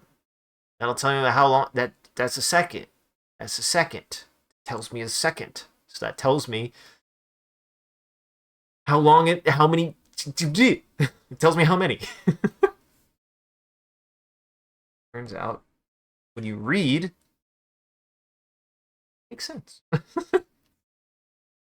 Hey, at this point, if you're like, why don't they read? then welcome. Then welcome. You here. Thing is difficult. I at least want to. I'm proud. I'm proud of my ability to be illiterate, not because it's good that I don't read, but because give me stick a book in front of me long enough, and I'll absorb at least some of the knowledge. I'll figure it out some way or another. That's just how I work.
Being thorough,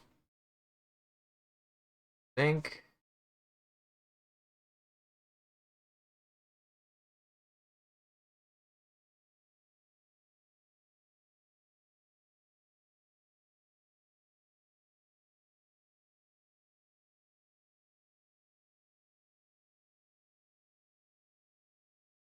Again, it's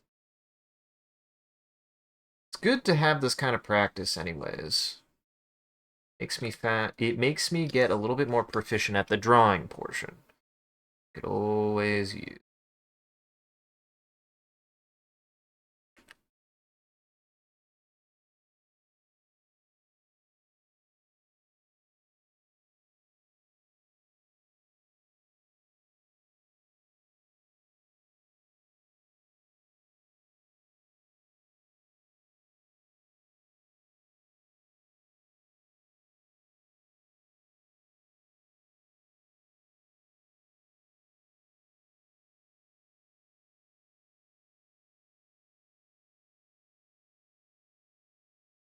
Not looking too thin necessarily.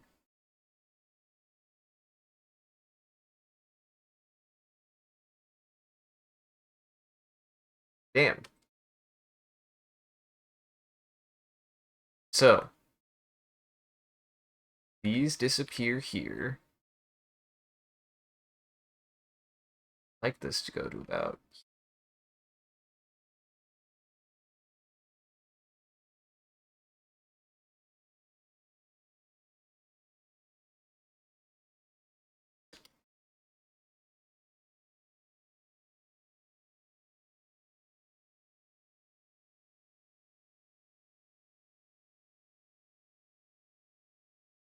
If it comes down to it, I will fill the rest of that space, but she's not going to be moving.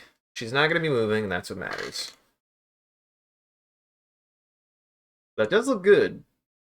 I do like the effect of the smokies fizzling out though. That looks quite nice. I enjoy that.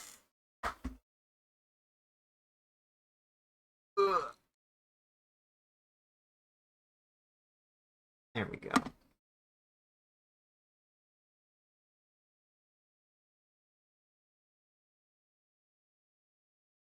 Much better.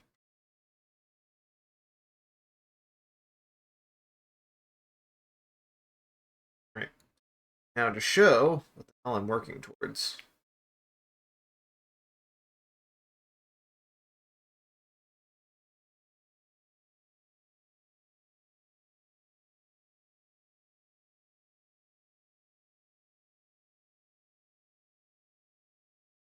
Okay.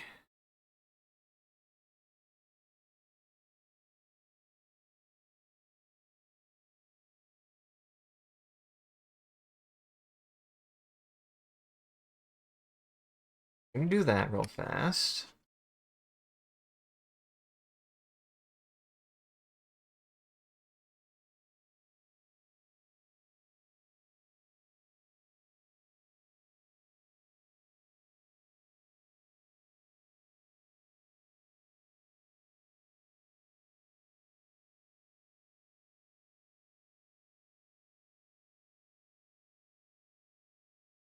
Mainly need the position there, so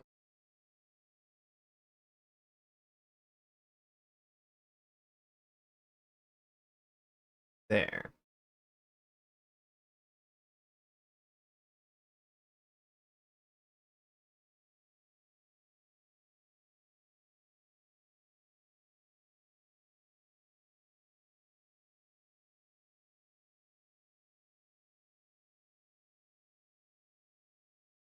What the fuck?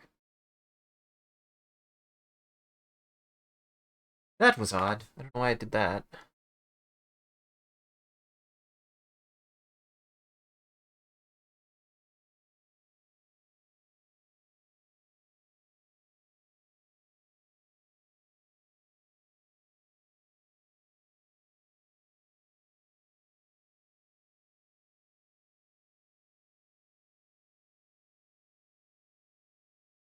This. Yeah.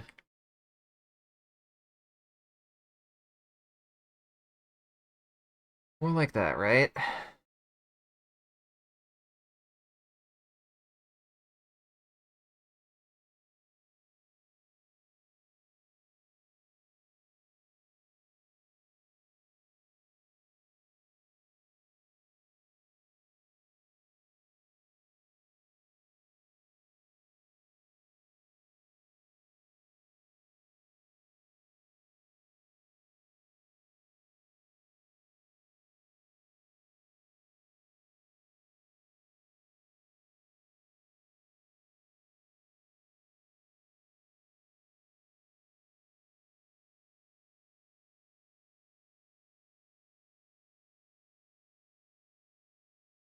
Yes.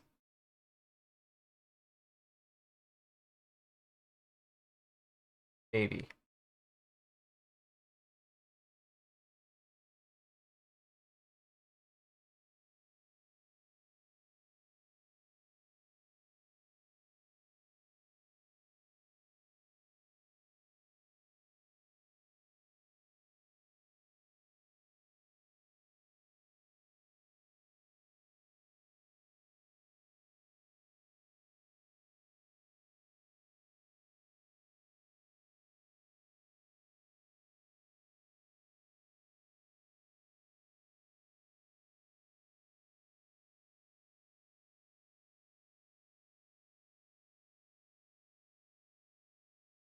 It's fine. I'll figure it out.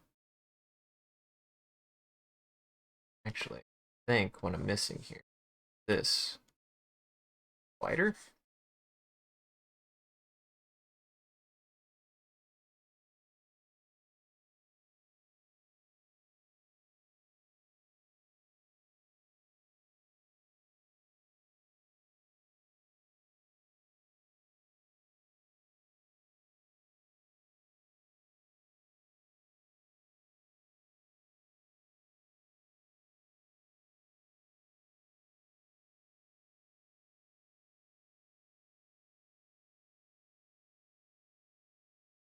I think it gets wider is what I'm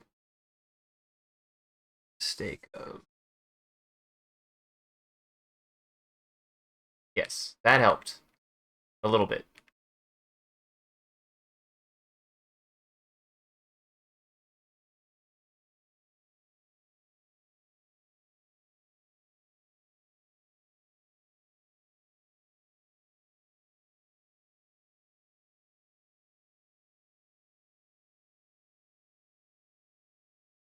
That.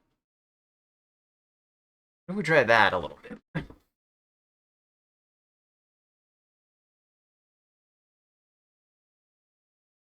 Yes, that's what I want.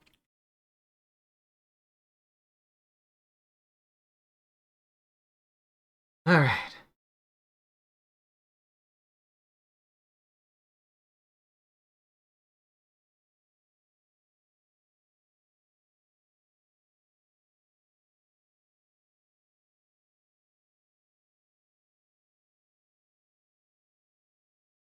That hasn't really changed. Now I have to do this. Okay. Left hand. Mirror. Right hand. Back there. Left hand. Trying to think. I'm looking at this. The left arm, that's her right arm.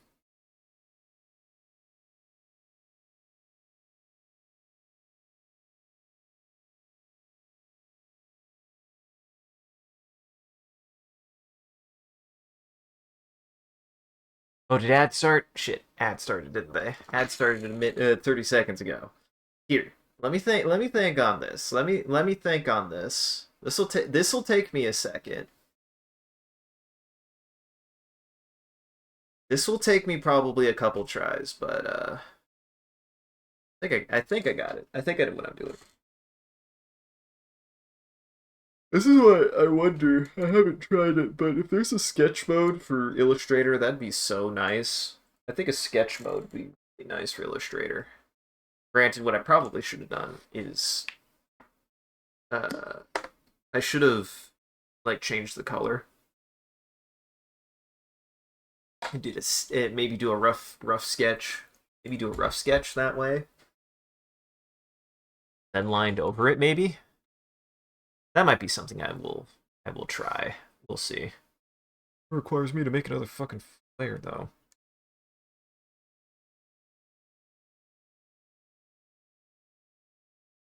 There.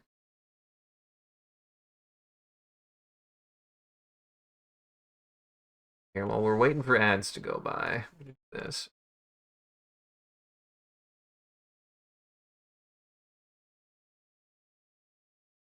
That's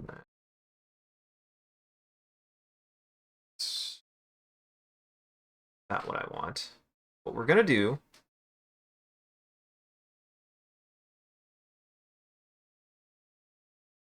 I want to make a I want to make a I want to make a test. I want to make a test is what I want to make.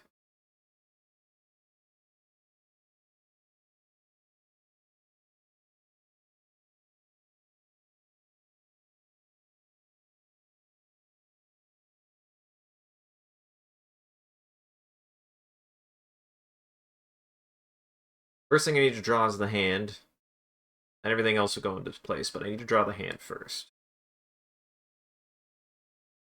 And this is why it's in this is drawing keyframes. Again, keyframes are for getting a reference point for a sequence, for a scene. They could be the thing that you're going to, they could be the place that you're starting, they could be the place that you're ending, but they are the key points of an animation to make sure that these need to be this shape, that everything else just needs to get it there. Every other tween just has to get it to that point. That's what's more important. Also, welcome back from ads, everybody.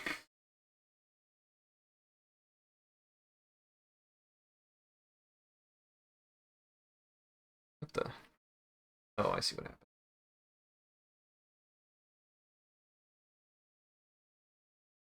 Okay, that is working.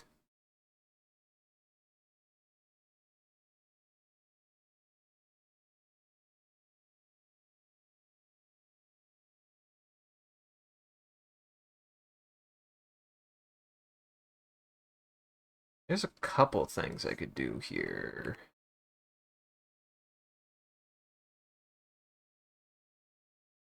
That I'm thinking of.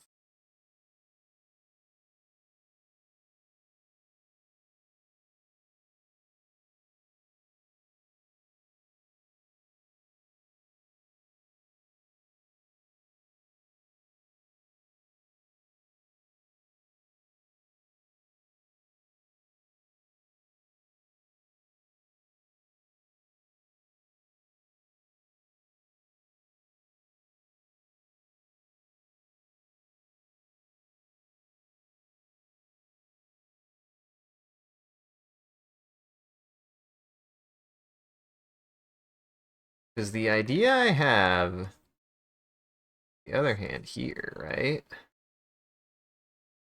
We have the other hand here, right? Oh my gee willikers. Silos, you still there? Not, I can deal with it. Just give me a second. Idea I have. This hand here. This hand here.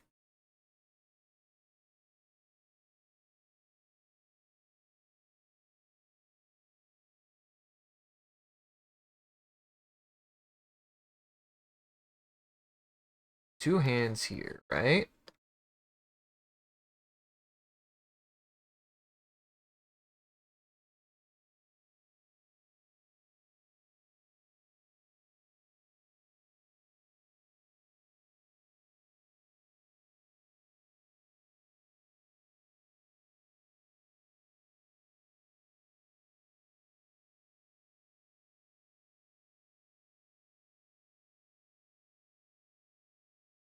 Kind of like this.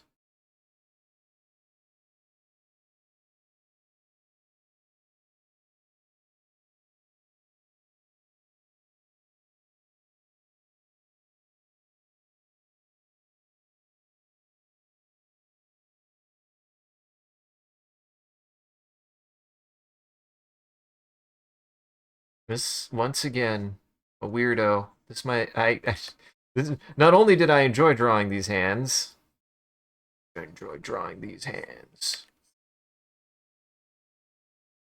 Hands came out really good. Drawing hands, I don't know. Why? Judge me.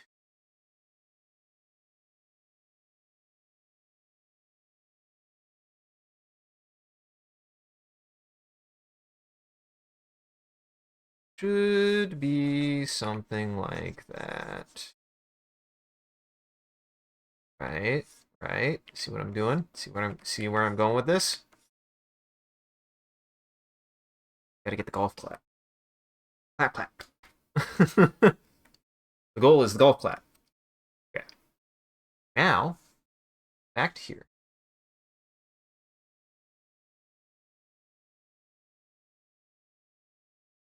Back. X.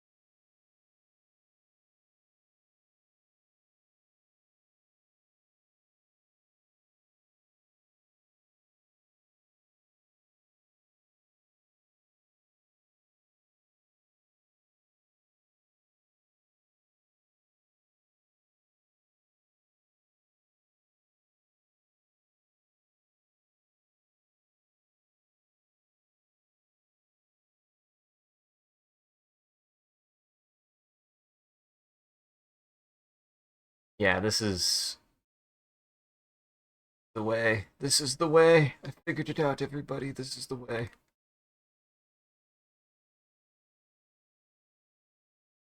It's always important to remember that half of this is kind of showing half of anything I do. I'm gonna be half of anything and everything I do is to showcase the learning process.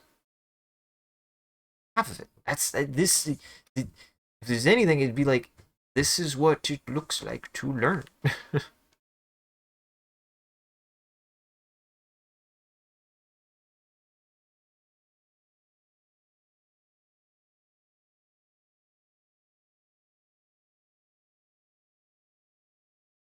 See.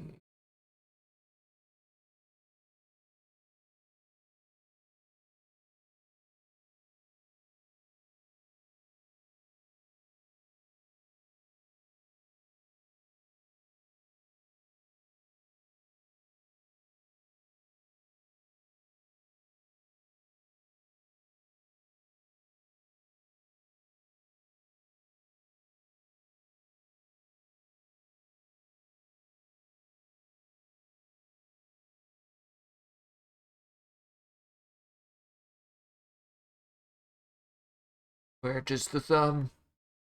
Where does the thumb go?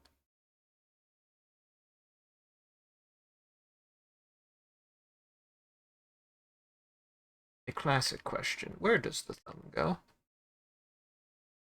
Where does the thumb go?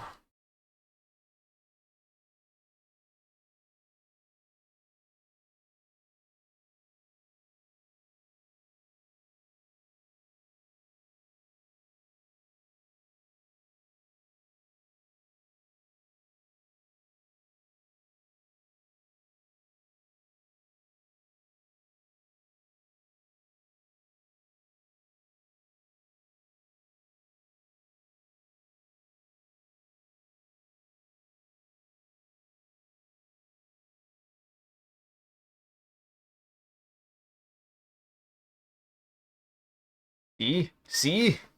You see where I go with this?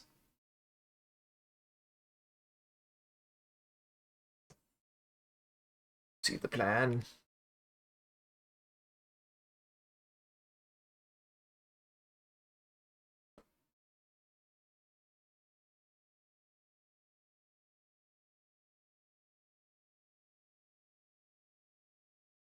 Trying to think.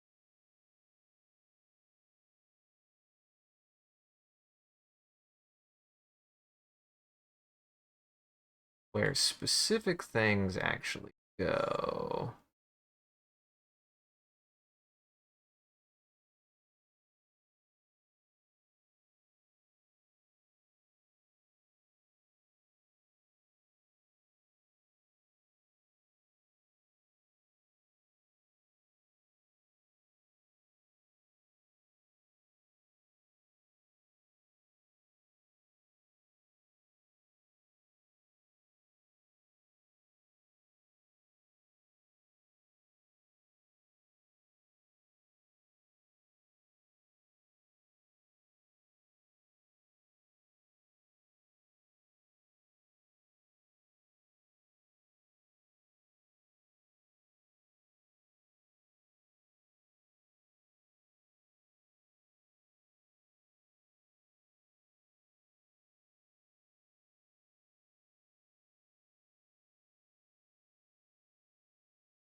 Fast?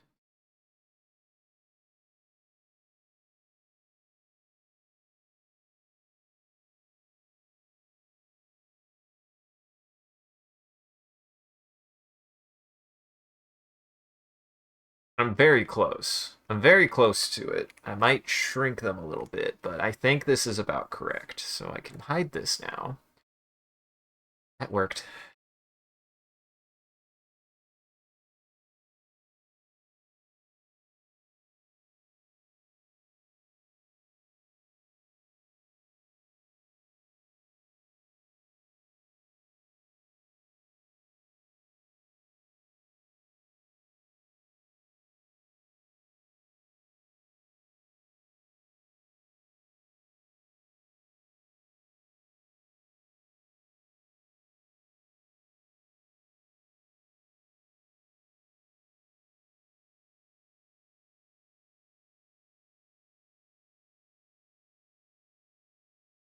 There you go. That's using my ding dang noodle.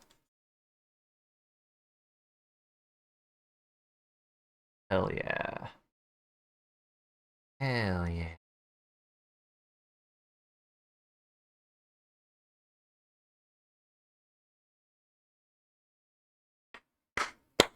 Yes!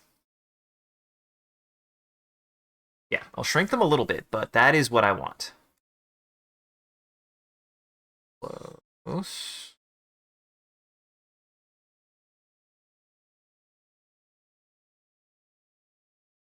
Subselection.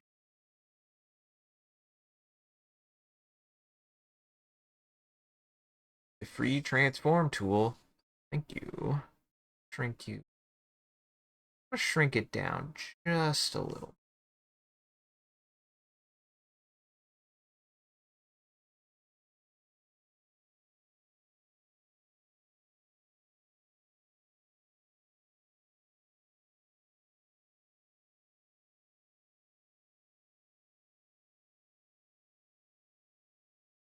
Put this down here, and then I just rotate it.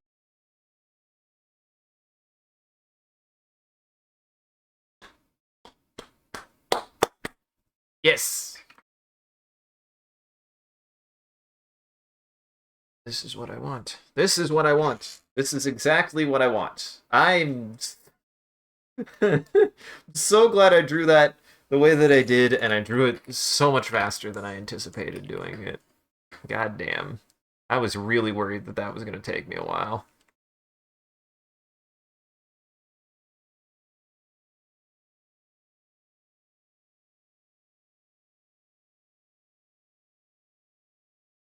Shifts a little bit over.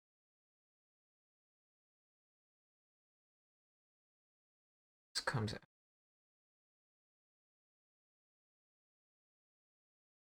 This way.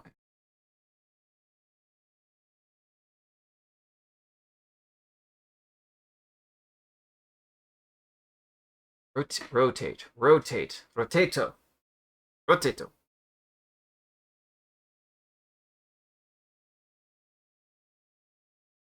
That's correct. Okay. Yes. It back a little bit. In three-dimensional space, it has to move back.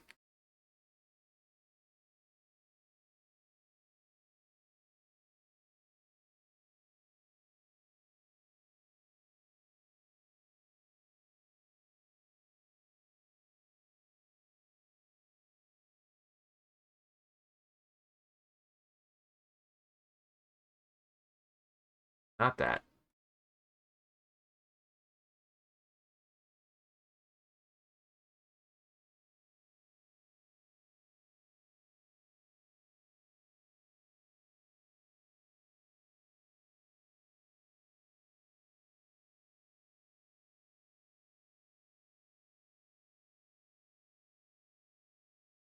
I'm trying to think.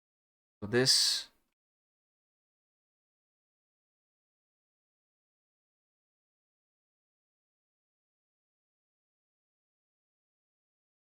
What?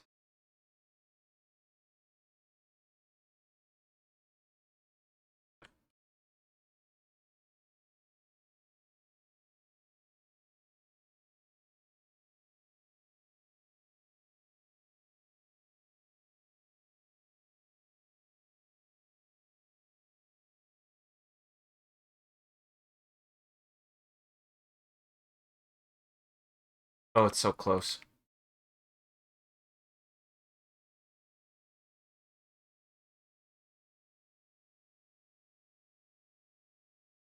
I've run into this problem before, and I got that right.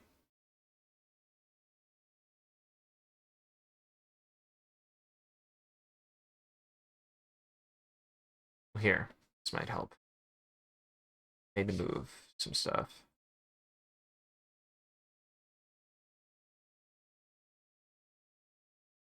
And I know we'll move easier. 50 eyebrows.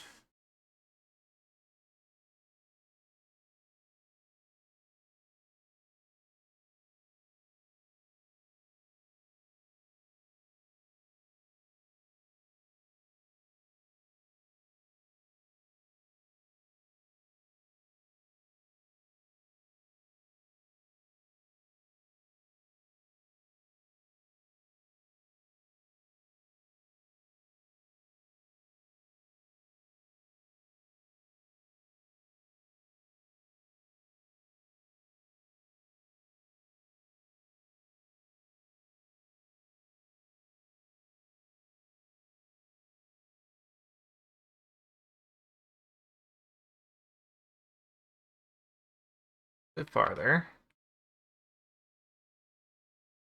A little bit farther.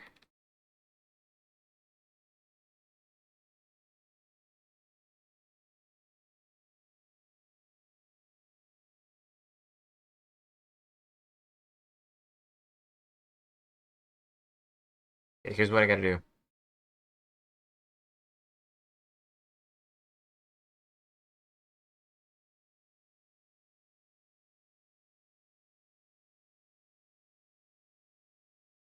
This.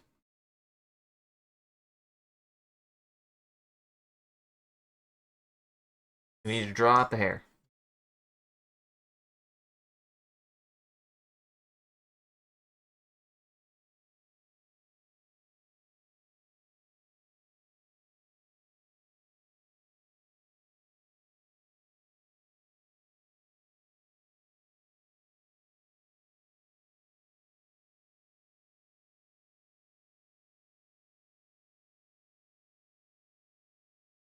I fixed it.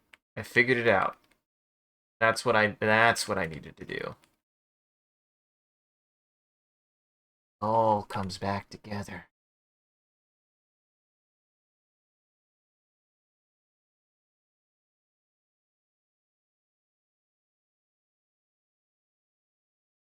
There we go. There we go. I figured it out. I figured it out. Had to use my brain a little bit.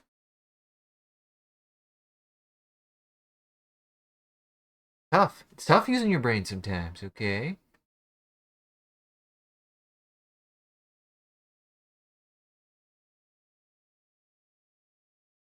It's a curse using your brain sometimes. The funny thing is I don't think. Yeah, I don't think that changes much. The idea is I'm rotating her head just enough. Rotating the head just enough to get that the sense of motion. I'm not doing a full rotation. It's looking more at the screen.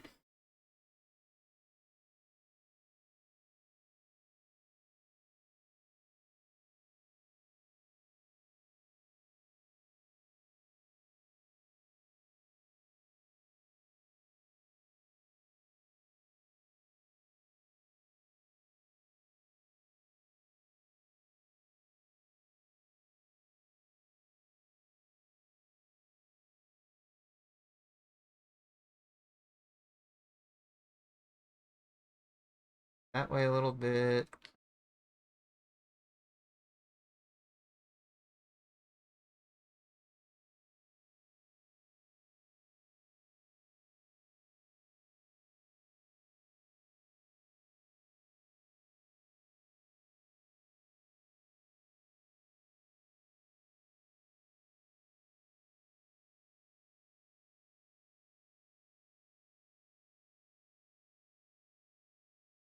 There we go. I'm learning. I've learned.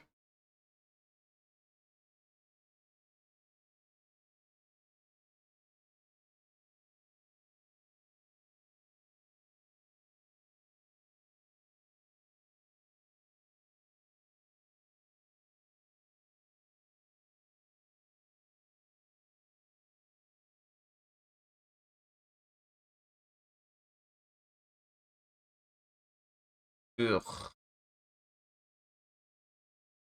Wrong. I have to go back and redraw it all those other times.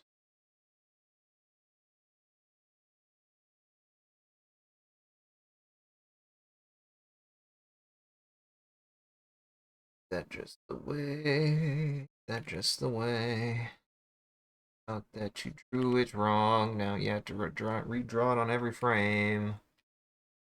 Eh.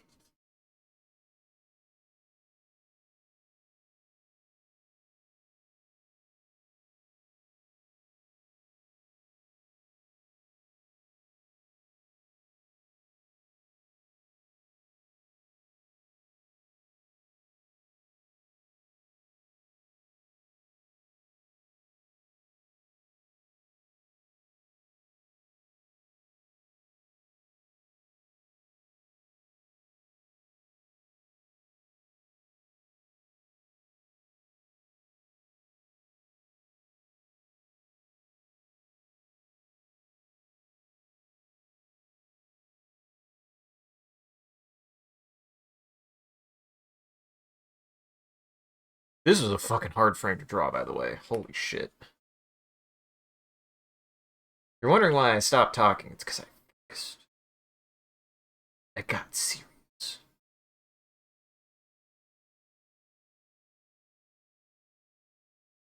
I got for real.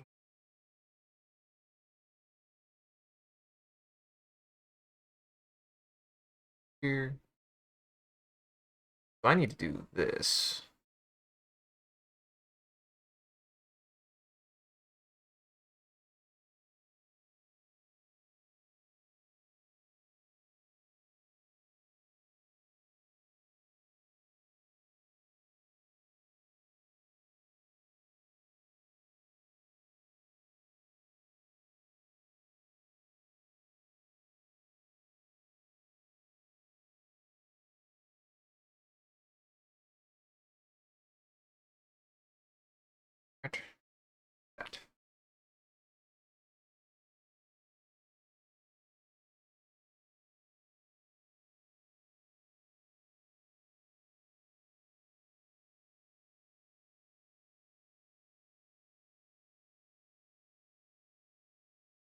That is one of the best frames I've ever done. I'll just want to say this. This is the best frame that I've drawn, like best keyframe that I've drawn. Like no holds bar. I think it's like this is one of the best ones that I've done. I'm figuring it out. I'm figuring out the process. We did it, folks.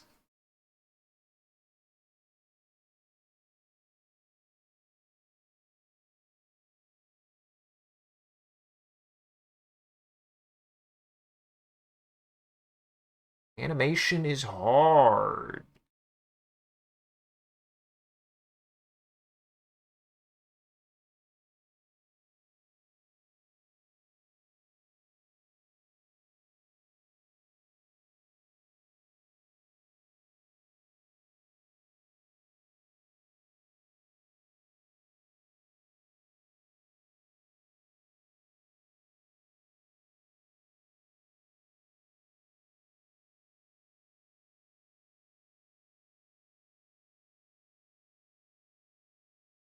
There we go. There we.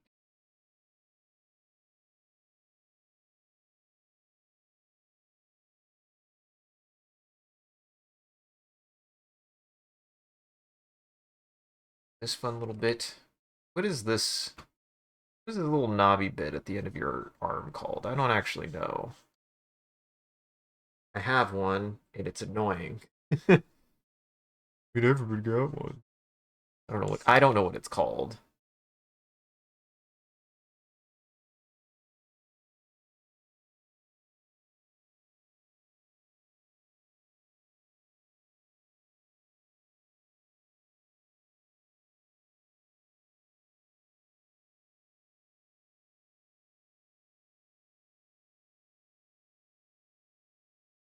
There we go. That looks so good. There, I put more work into my keyframes.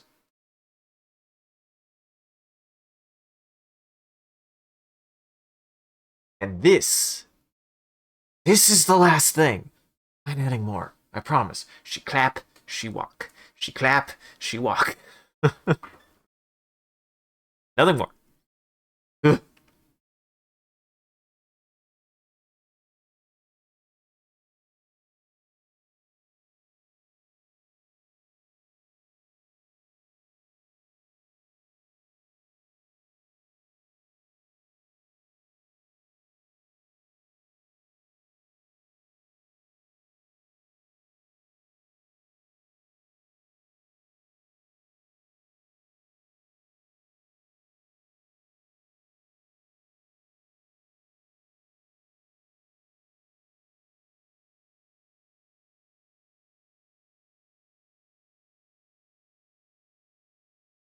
Bip, bip, bip, bip.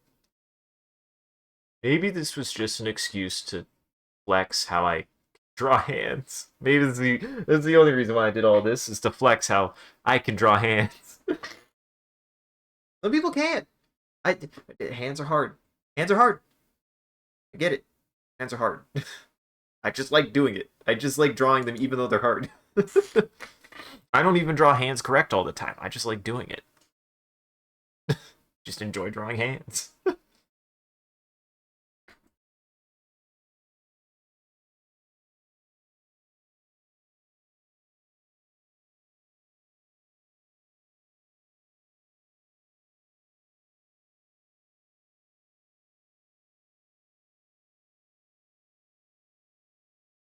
You probably wouldn't expect coming from me, person famously who hates hands. Ain't that just the irony? Ain't that just the irony?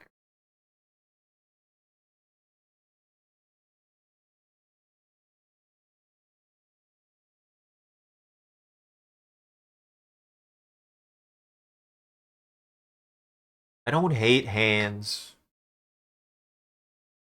It's like when there aren't hands. The difference.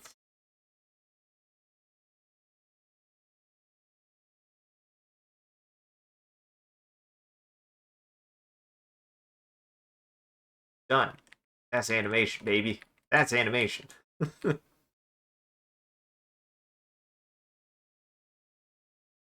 And I don't need this layer anymore. That's okay, that's something to keep in mind then. Like, if I need to do a sketch, you just do a quick sketch, and then you don't need this.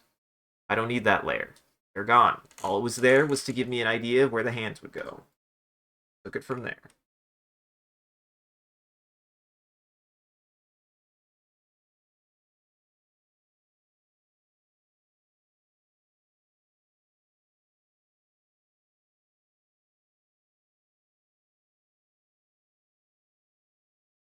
Actually,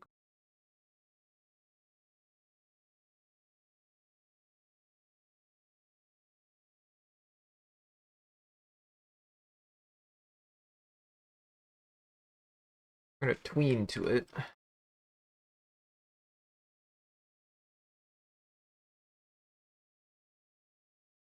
I should tween to that.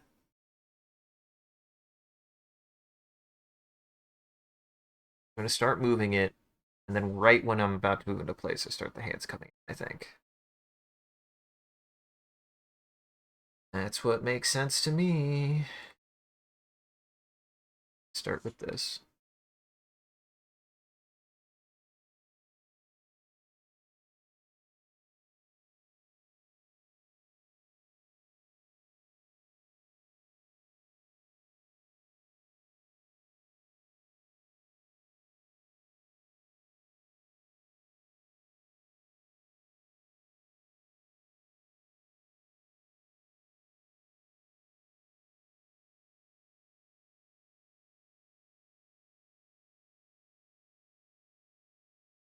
Why don't you make her blink? I'm putting it off. That's real talk. I haven't made her blink because I didn't want to think about blinking yet. Blinking happens last. Blinking happens after the line art is finished.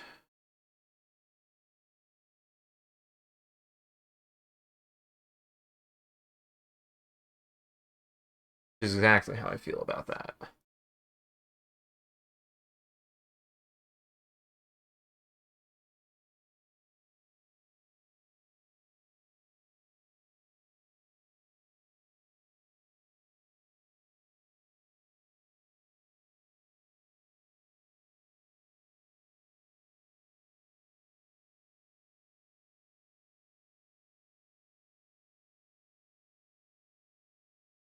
There we go. Perfect.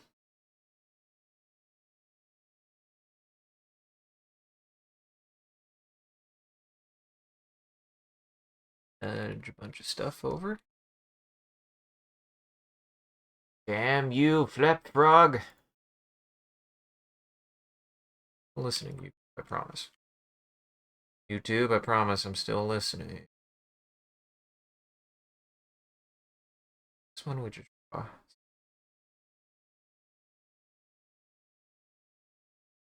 This one we just draw because since it's deforming and it's just a line. It's just a line. Okay.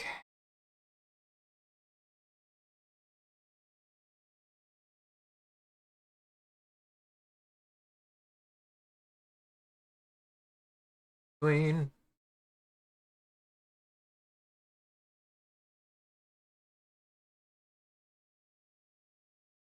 Queen.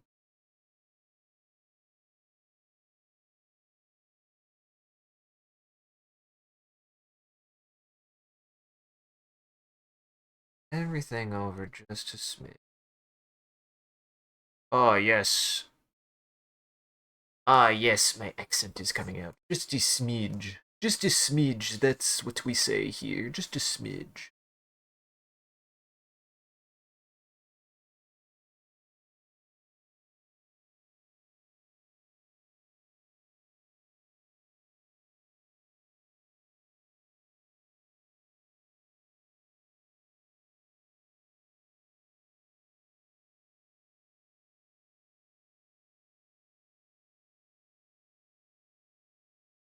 There we go.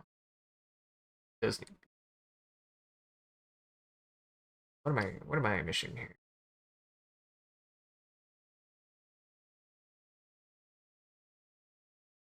What am I missing here? What are you even fighting for?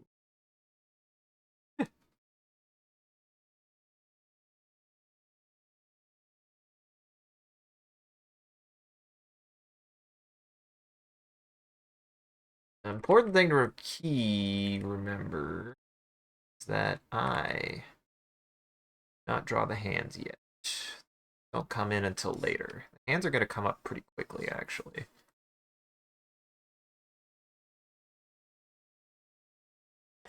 I want it to be one motion, so I want the hands to come up, clap, clap. Not the 18th of February. That's not how that works. Unless something has happened. Did something happen? Please don't tell me something bad happened.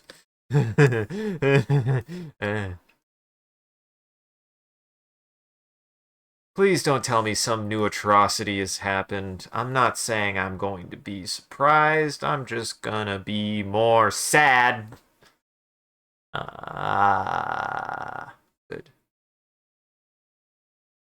I wanted to clap. We're in this. We are after this. We will be in the home stretch. We will be in the home stretch. I am so close. Oh, I'm so fucking close to finishing the line work for this. And it's just coloring from there. It's just downhill from there, baby. Very happy with how those hands came out, by the way. They look quite good. This is fun. There we go. What are we at, by the way? Almost 3 hours. Shit. I think I'll go to at least 10:30. So I made some good progress today. Again, the goal is keep it moving. You can't get to the finish line if you expect every single time to have to make the same amount of progress every single time. To get to a finish line, it's just getting there.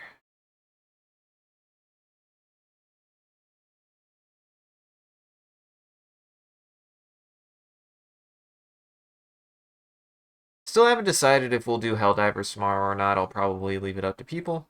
I would like to try to actually get some tank gameplay. I am pretty miffed that that Twitch decided to eat that entire stream. I do think I was having a little bit of a rough day that day, but I still enjoyed 53 hours of reinforcements left. I don't know what that means. Well, we might have to tomorrow then.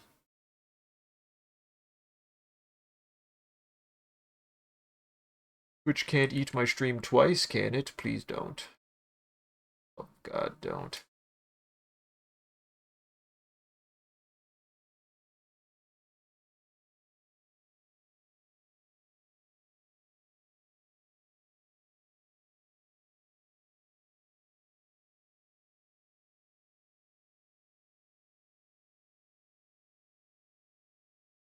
Yeah, if you're wondering why I never posted the VOD for that, it's because Twitch decided that day to shit its collective ass, and everybody, oh, gotcha.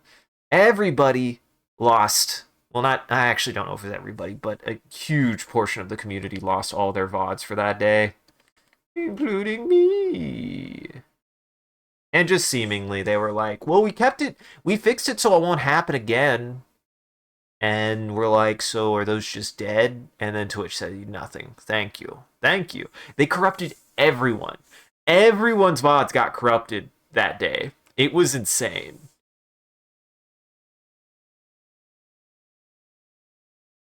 Which, again, is a shame, because I wouldn't necessarily say all of the matches were good, but I certainly was having a good time, and I'm a little miffed. I lost some of that.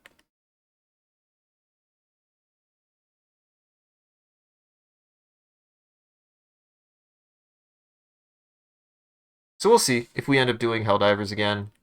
Just note we might not do Star Citizen still because really what's up next on the docket should be Mothership. If I can run a Mothership game, I will. And I'm kind of planning on it, so.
It works. It works. Gotta do what works.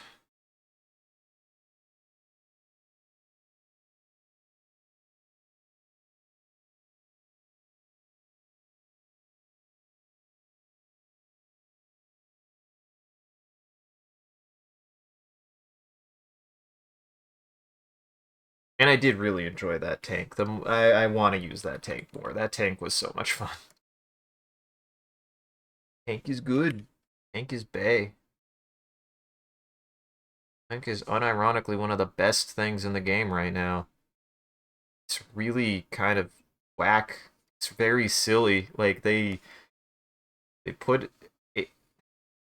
The thing that's good about it is that it truly isn't overpowered per se. It's just really strong in a way that's very fun. It just requires people to actually have to work together in a way that ironically I think the game was always intended to be this way with things like the backpacks, but they never quite made it work so hot. The tank is just the thesis of actually being able to get that to work because you have like it's easier to interface and you have to. Like if you have a gunner, you have to have a gunner. Though I do want to experiment with something that I learned recently that I maybe just forgot was a thing. I didn't realize you could switch seats. And as far as I know, you can't switch seats while you can't switch to the gunner, but I still want to try. Don't answer that if you know. I want to find out.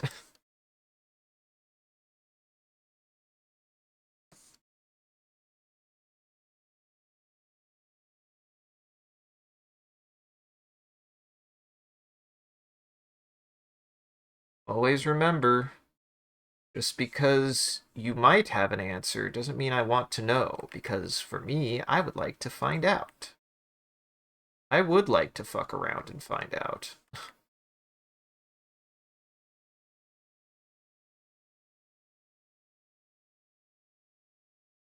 Hydrebot. Hydrebot.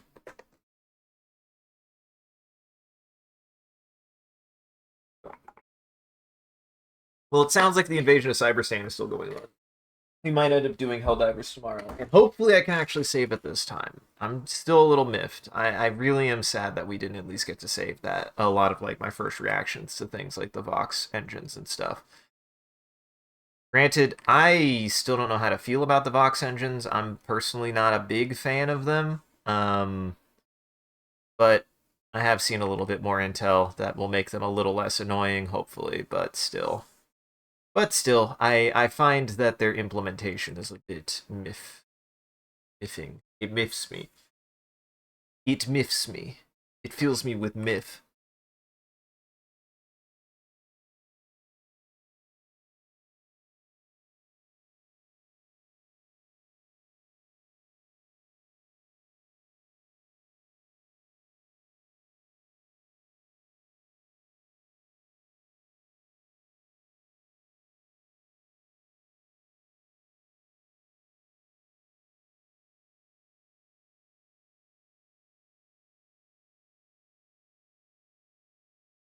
Animate for my unsteady, wibbly hands.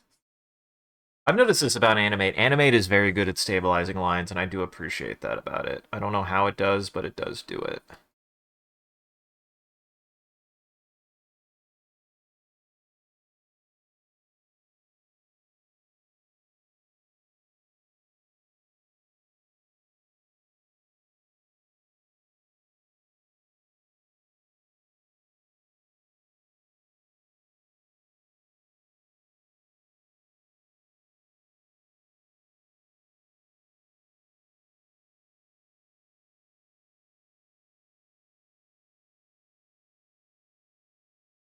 That way?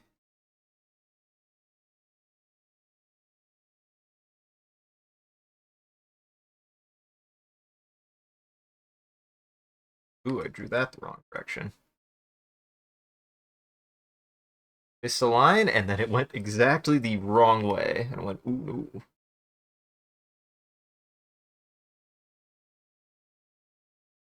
So it didn't finish this line.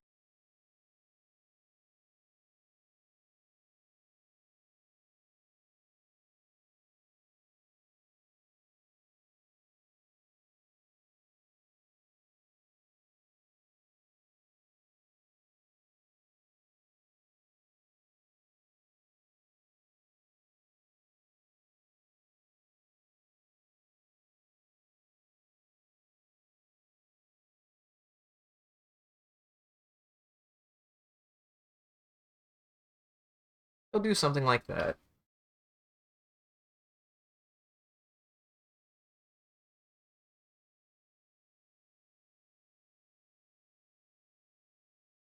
Yeah.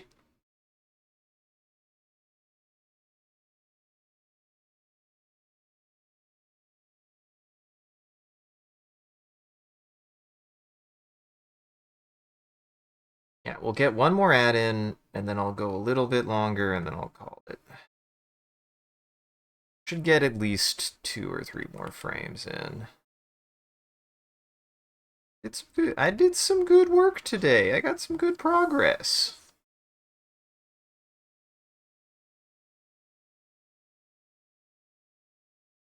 There we go. There we go.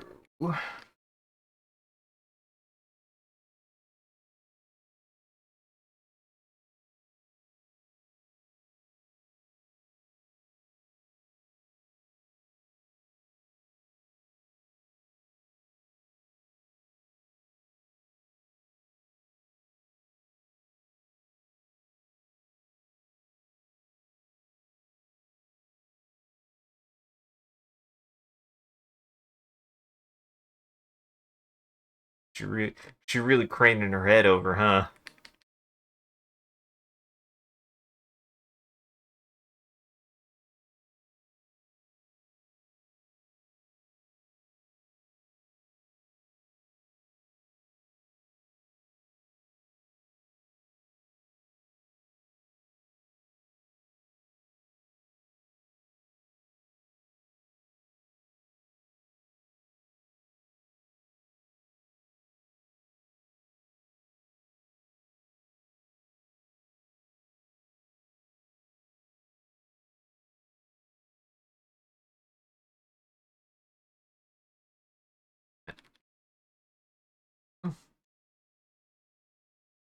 Yeah, down there.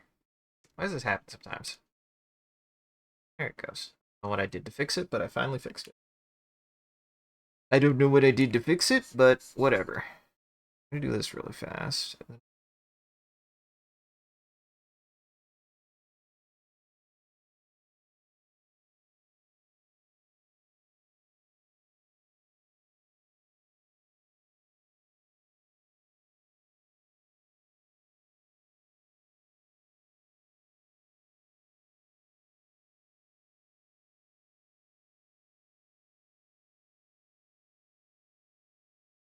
There we go.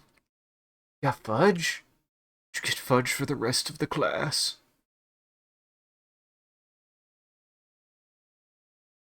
Ah, fudge. I mean, I like fudge. I think fudge is pretty good.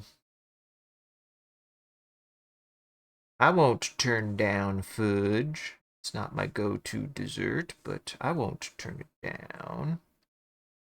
I like tarts. I like pies and tarts. Which I got a tart for my birthday. I got the place we went.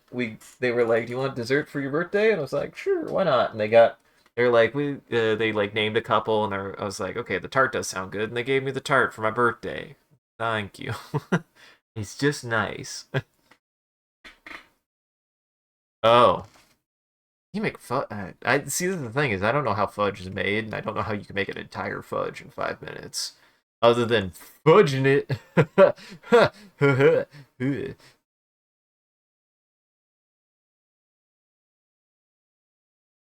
Be upset. Why are you upset? Gotcha. Is it considered, so is it like considered a full bake, or is this a cold bake kind of thing where you're just throwing shit into a pan and throw it in the fridge? That's the thing, is like I don't actually know how fudge is formed. Is it like a heat thing? Is it a cold thing?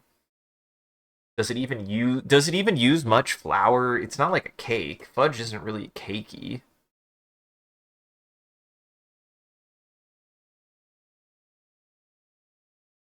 No flowers. Well, I hope you're not putting flowers in your fudge. Put dandelions inside of my fudge.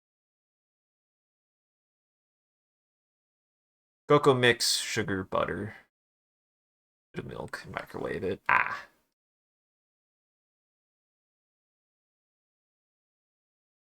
Ah, gotcha. And then you freeze it, yeah. That's what I thought. I was like, there's gotta be some way to make it hard. You gotta do something to make it hard. Why, hey.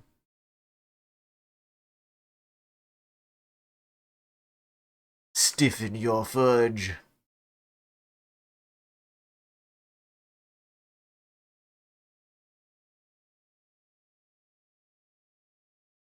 Absolutely, that's gonna be the VOD title.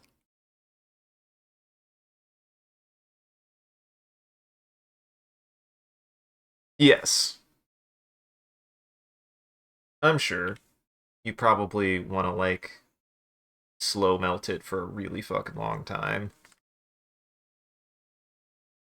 You put it in the freezer overnight or something.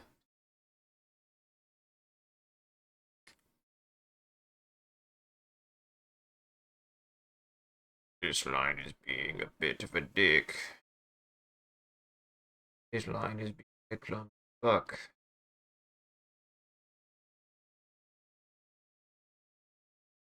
That me.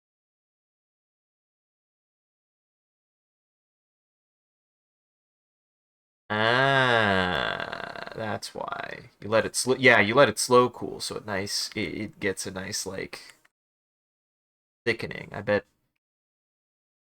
the quick freeze gets you fudge consistency quickly, but the slow cool probably gets a much better texture, much better flavor. Who cares? You got fudge.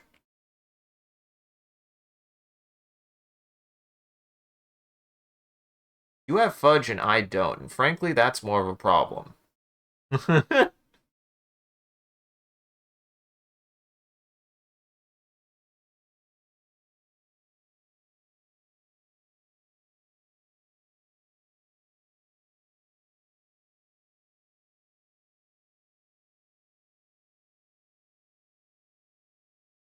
Nice.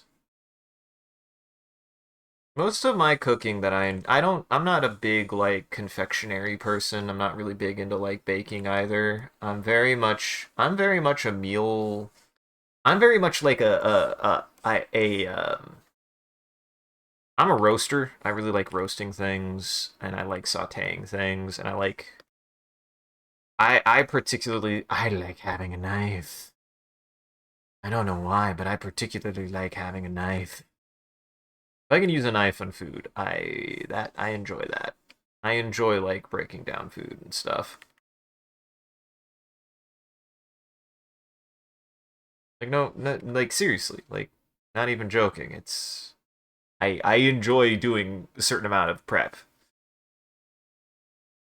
The Chinese knife cooking techniques. What the fuck is that? I do need a wok. I made fried rice today and it was delicious, but I want a wok for two reasons.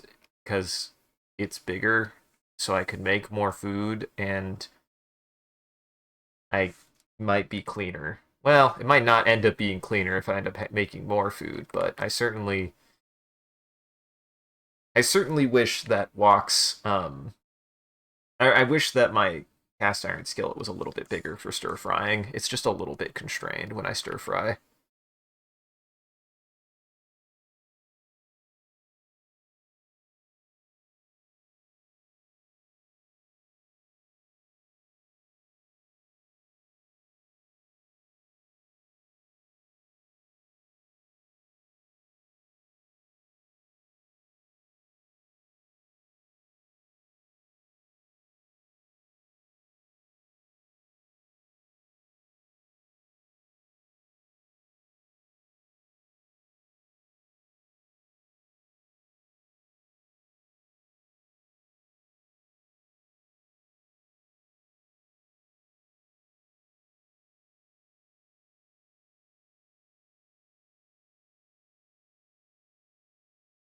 There we go. Finally start moving it.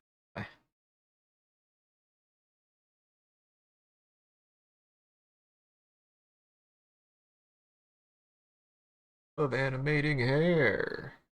I mean, I do. I actually do, but only in so much the sense that I really like the outcome. I actually think hair is kind of the thing I dislike. If I was gonna say like the thing I dislike animating the most right now might be hair, because hair looks really good when you get it to work, but sometimes you just gotta crack your head against it and it hurts. Just like, how do I get the hair to move?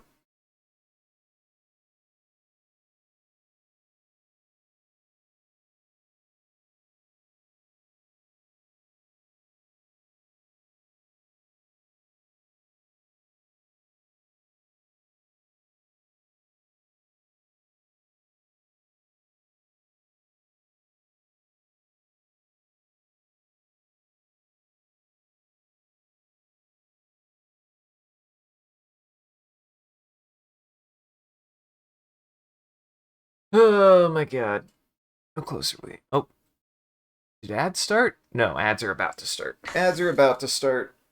I want to at least get this head turn and maybe a start to the hands coming up.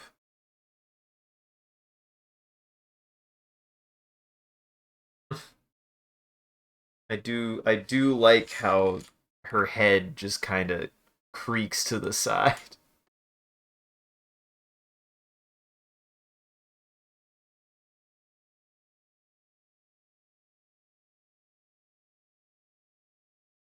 Ain't this a long one, ain't it? Man, this a long one, ain't it?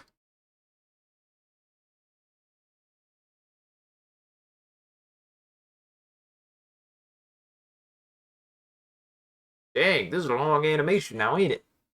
Look at it go.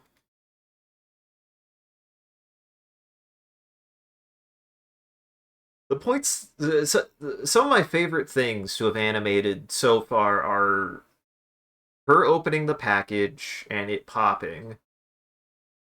That came out really, really good. Yeah, I'll start having the hands come up next frame, actually. Her looking at the screen with her arms coming up. This area I need to fix. But the actual, like, it coming out of the package and catching it midair was very fun to draw. I loved doing that part.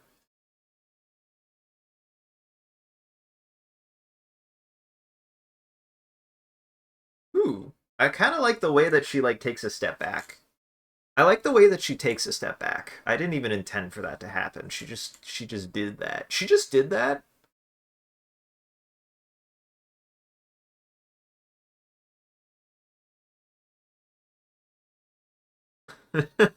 Yeah, that's looking very, very good. I might do one more frame and then have the hands start coming up. Um,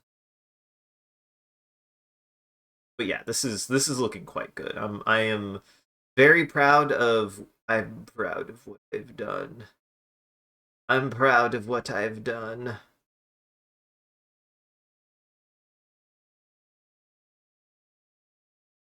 Yeah. So the idea is you got clap, clap, like a light golf clap, and then it's just two. We ain't gonna. I'm not gonna do three. I'm just gonna do two. Just clap, clap. It's the idea. It's just like congratulations. Amedito, amedito. I'm learning. I'm learning my words. Happy New Year, everybody. Happy New Year. I've talked about that. Surely I've talked about my realization that Nichijou has Nichijou has many of the best puns ever made, one of which including the pun in which they decide to use the wrong word in English because somebody's brain mistranslated their Japanese into the wrong word in English, and it's great. Surely I talked about that. There's a joke. Yes, and I think I did. So I'll do the short version of this bit. There's a joke in Nichijou where Mio, the blue haired girl, is fantasizing about her crush and her getting married, and her crush comes on screen and looks at her, and because her crush is cool, he speaks in English. But because she is imagining this, she doesn't know she ends up mixing up the word congratulations and happy new year because in Japanese happy new year is just amerito, which is also congratulations, and she mixes it up and has him say happy new year instead of congratulations for getting married. It's an incredible joke. It's a joke that I just thought was silly for such a long time that now I realize is one of the most intelligently stupid jokes I've ever heard. It's very funny. It's very funny. It's pretty funny.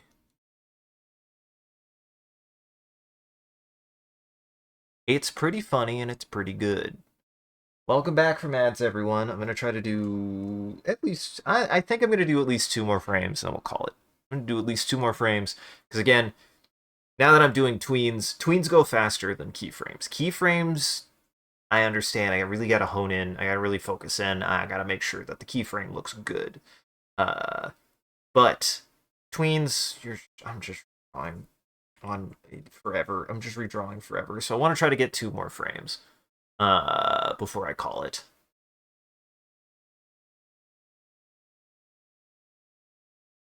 There we go.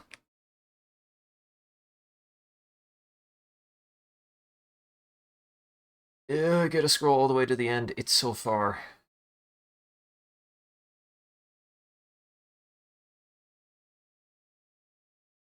Oops.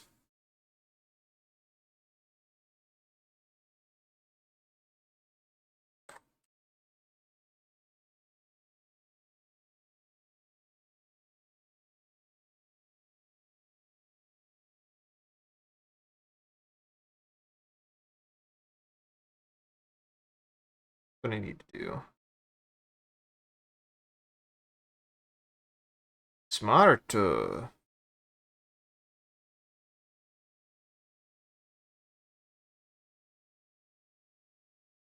need the whole thing. Just the tip.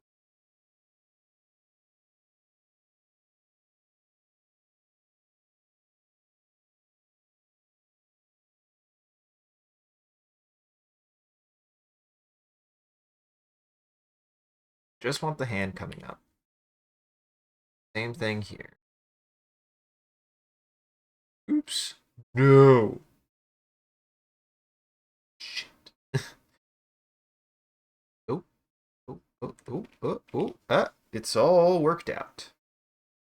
It's all worked out. I don't know what I did, but I fixed it.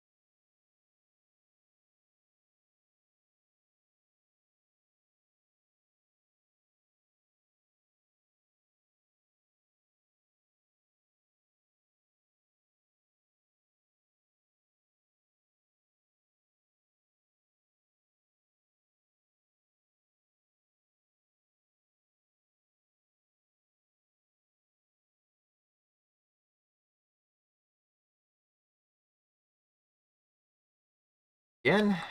Thing.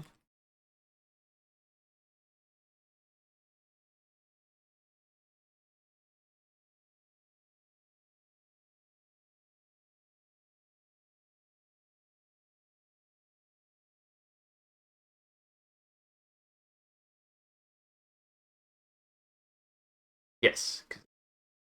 Yeah. Fucking love how that hand came out. That looks good. I just like what you make. It's hard. I get it. I've been there. I've hated a lot of things that I make. But sometimes it's just good to be like, I did that. I know it's a this is an interesting spot that I'm in that I think helps with a lot, like even with like some of my friends, is I Sean has mentioned this, and this is something that he really struggles with, that I think is why we're really good as friends, because we're really good at yes anding each other. But on top of that, Sean has admitted that he has a hard time liking the things that he makes. He has a hard time of liking the things that he does, and I feel like it really helps that me and a lot of our friends like yes and each other, because it is easy for us to just eat our own stuff. Like I think that I'm a little bit lucky in that I don't necessarily dislike most of the things that I do. If anything, I quite enjoy like the things that I make. But there is at least a little bit of an asterisk that I can be a little bit hard on myself, especially if I feel like I'm not doing as well as I should be. I can be a little hard on myself. But it is something to be said for creative people, and I want to preface this with I kind of have an example of this kind of dynamic, that it really helps for creative people to have a mix, to have somebody who is just enthusiastic to make things around, because ironically, if you are the kind of person who the relationship with the stuff that you make is not the most positive, it is hard to make things. I get it. It can I can understand that it is difficult to make things.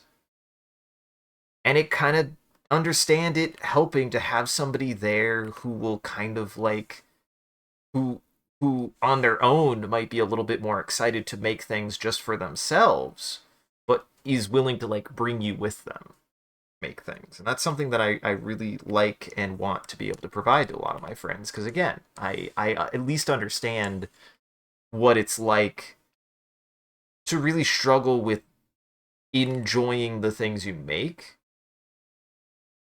at least from the perspective of I might not hate as much of the like distaste a lot of the things that I make, but I certainly understand what it's like to make something and be like, man, I wish this was just good. I just wish this could have been something good. I just have the I have the little bit of the luck of the draw to be able to be like, sometimes things just click though, and for me it's like I don't care if this could have been better. I'm just proud that it even came out. I'm just proud that it even happened. I'm lucky for that. A lot of people really struggle with that, and I certainly would not hold that against anyone struggling with those kind of feelings to anything that they make.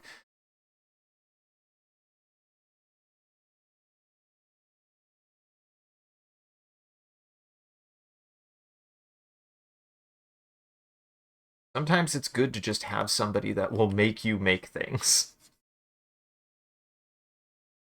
Even if you're like, I don't wanna, it's not gonna be good.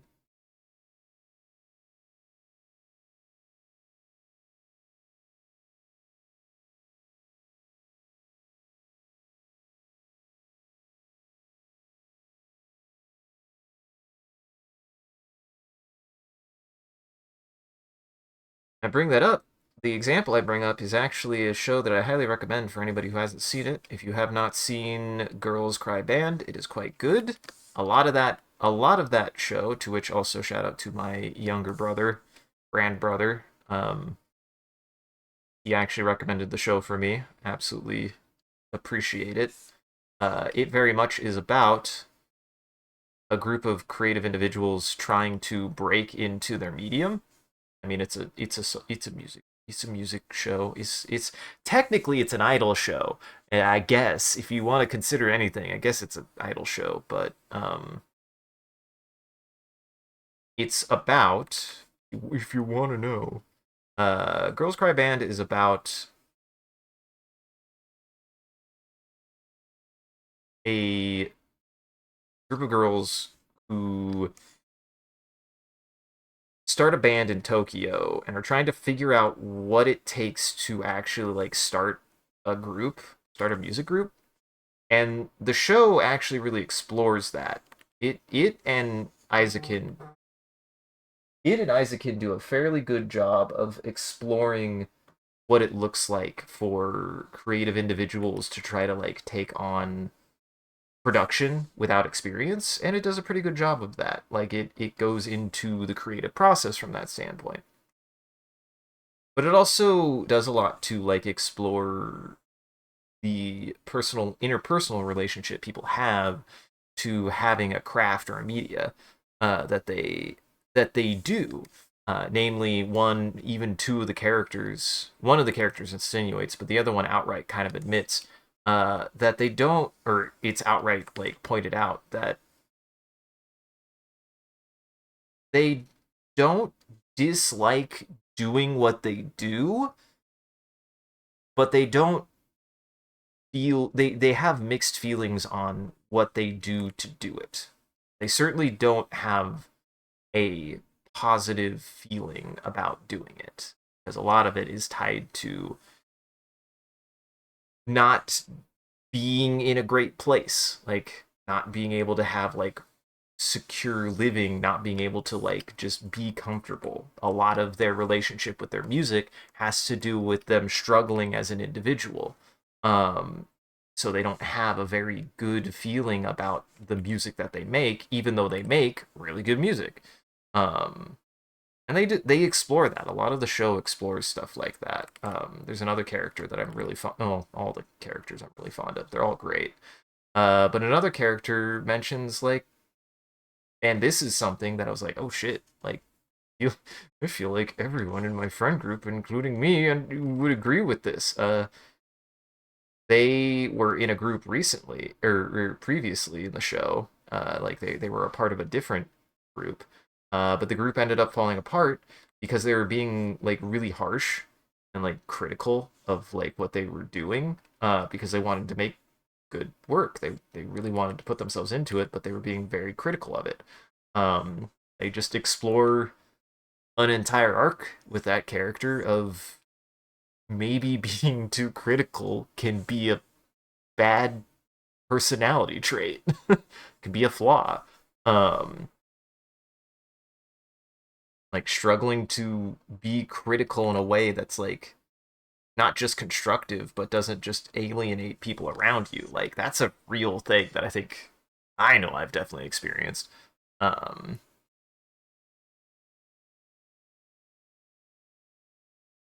Good show. Go watch it. It's a good ass show.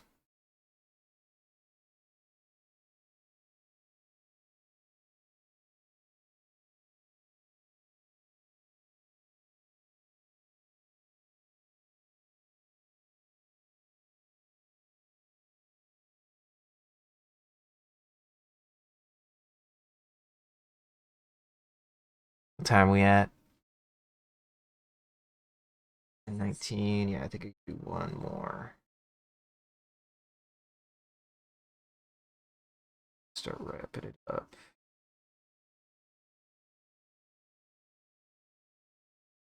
Thank you.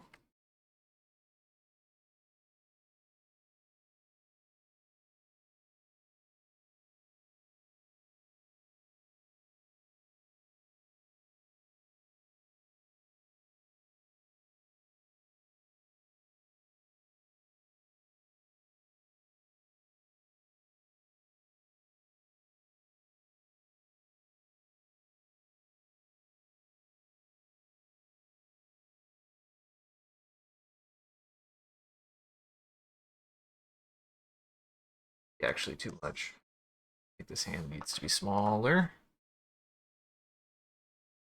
Quick.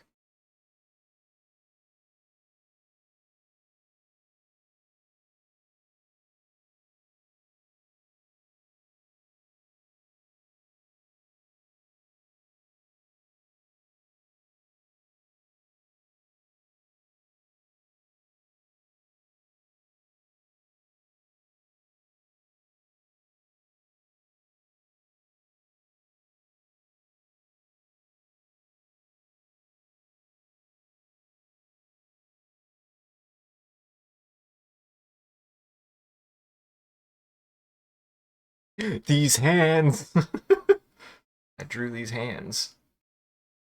You could draw these hands.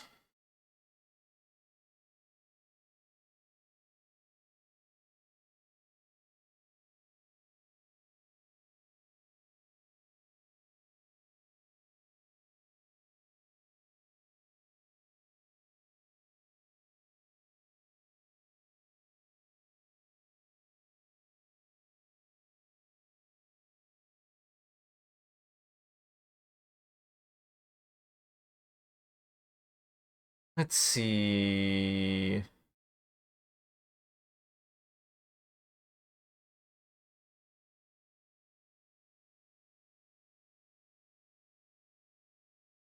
Definitely want the hand to start coming up.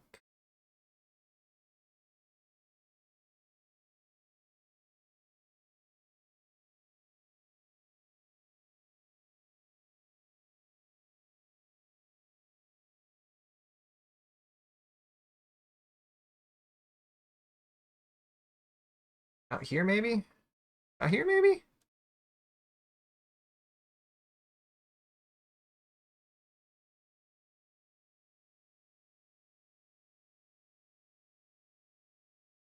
Oh, that looks so good, though.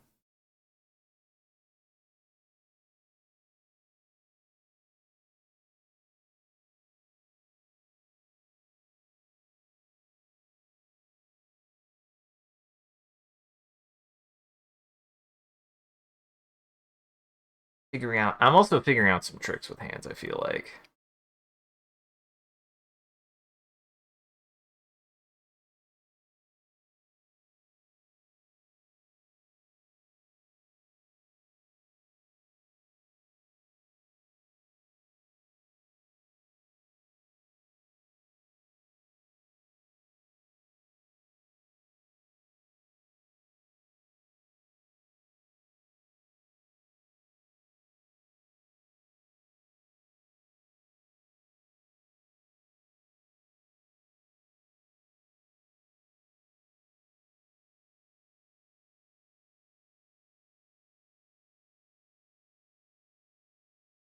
And we'll keep that there for now.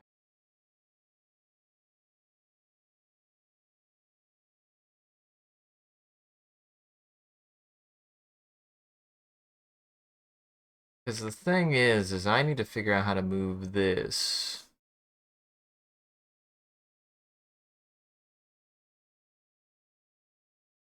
Yeah, this is gonna follow behind.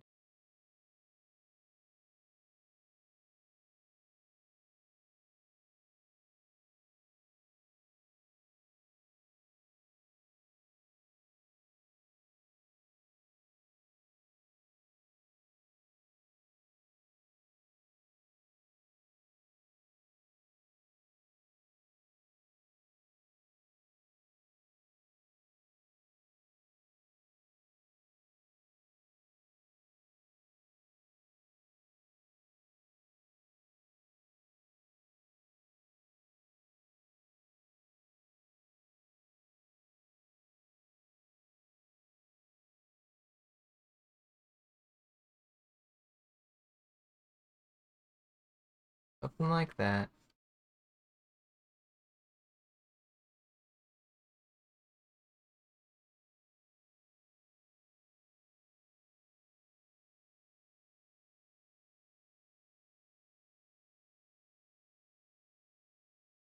This is why I'm saving this for next time. Anyways, definitely feeling Definitely feeling on it for now.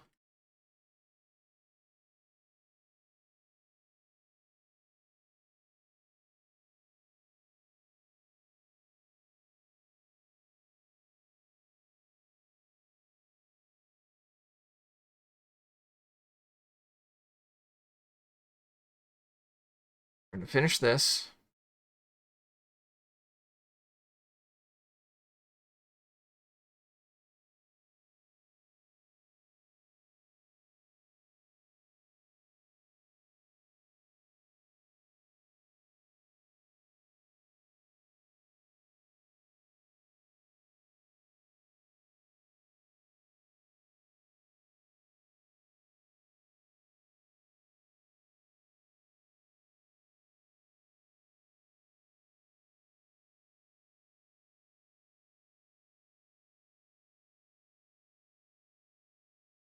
It's behind the hand, so I don't have to worry about that no more.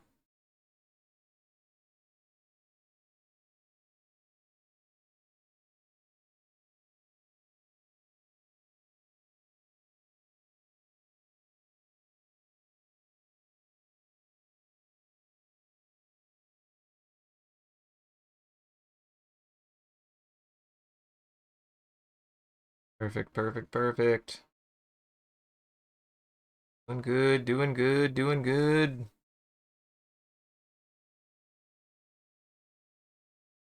I do want to get back to doing more drawing. I just don't know if I'll be doing a drawing stream anytime soon. I just have not had a time slot for it. Right now, all of my time slots are kind of taken up, and I've kind of needed to dial back a little bit anyways. So I'm just like, God, I hate when that happens. That has happened to me before, but at least this time I'm trying to be like, no, one of these is for me. One of these is for me.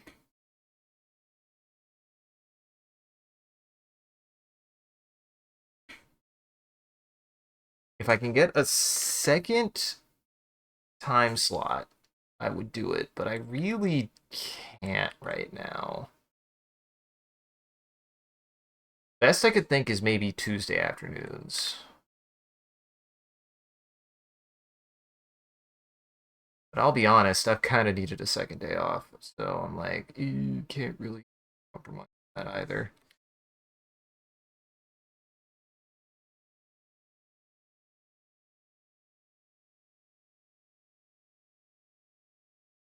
But I do want to try to find like a time slot that I start. If not a stream, I at least want to be drawing again. Like some works. So I don't know if we'll be doing a drawing stream anytime soon, but I there's at least one thing that I've been meaning to finish, and hopefully recently I did something that'll at least be like, okay, so I don't have to worry about that anymore. But I've been trying to get around to it. But also I'm like, I need to do writing. I need to make shorts. Things.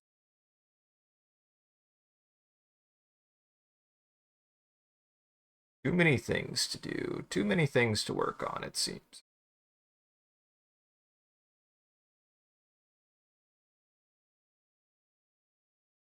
Such is the pain. Such is the pain.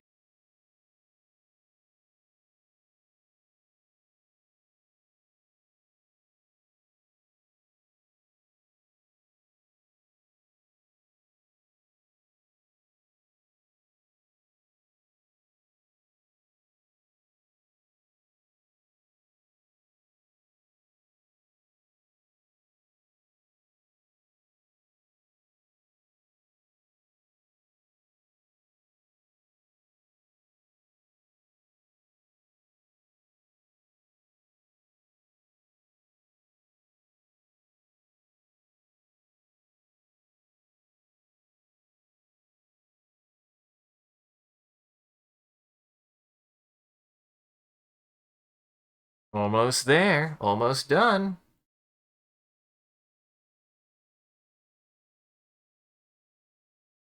Got this frame.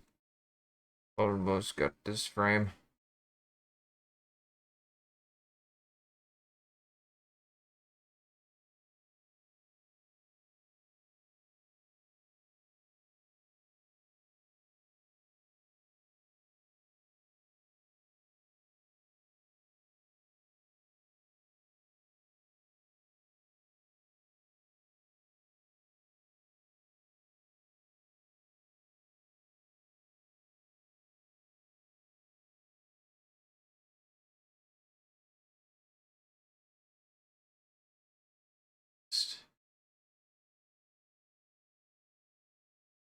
Just like that. Fill in some of these gaps, maybe help.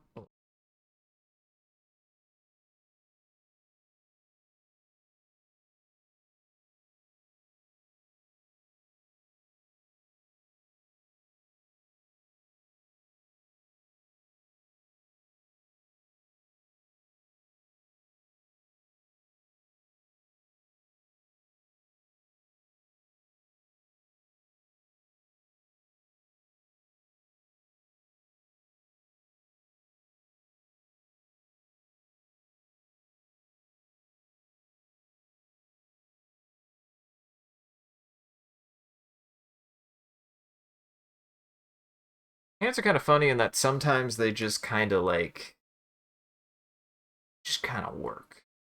You just kind of let them do their thing.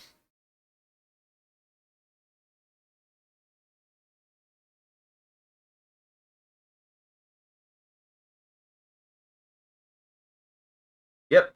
All I need is one more frame. All I need is like one more frame and it'll be right there. It'll do clap clap. She walk out. Then she flip her hair and walk out. I don't think I'm gonna make her flip her hair. I would go insane. I don't need more. I don't need more. I won't do it. You can't make me. I've already made myself do so many things. You can't make me do anything I don't want to.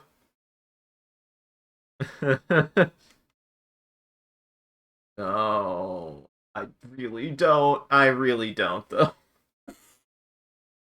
Alright. Either way, I'm gonna call that here for today. That's some pretty good progress, I would say.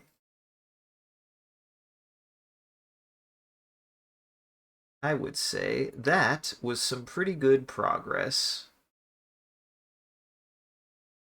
Very happy with how this is coming out. It's almost done. It's almost 21 seconds long. It's almost done. And I mean, I've learned a ton. I've learned a ton that I can also apply to my like artwork. Honestly, like proportions and stuff, I'm going to absolutely start doing what I was doing in here to start doing proportions better. Like, it goes without saying.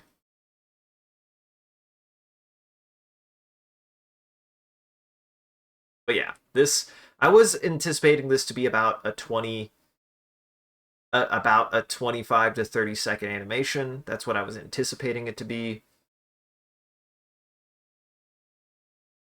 Just hoping I can get it to. I'm just hoping Twitch will cooperate. But I think I can get it to work. And all I know, I mean, I don't know anybody who's drawn an entire has done what I'm going to do, so I hope it works. I hope it works. I don't think anybody's tried to do what I'm doing. Probably for good reason, but I'm still gonna do it anyways.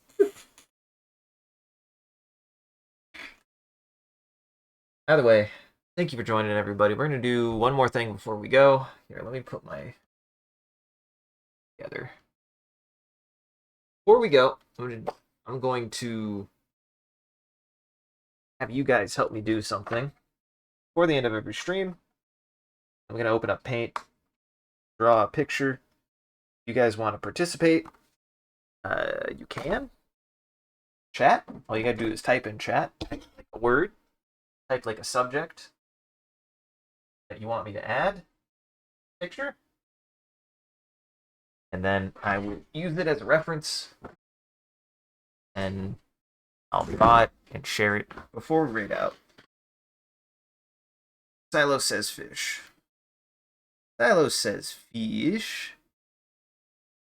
Silo says fish. I think I can do that.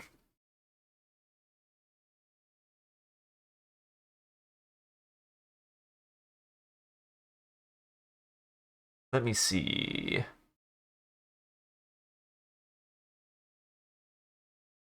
A fish clapping hands. Sassily. Oh god, and I have to do this.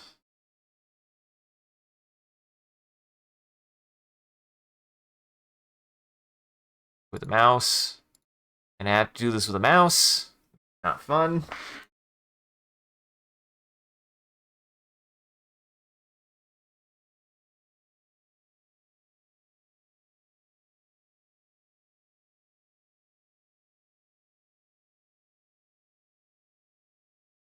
Alright.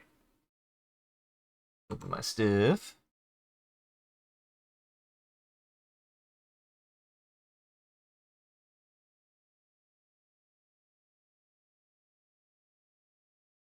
Then I need... Oh, paint's already open.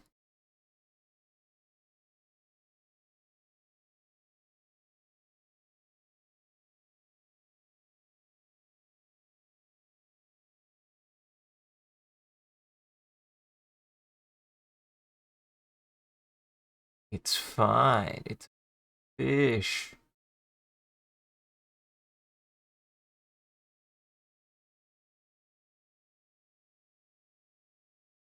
It is a fish.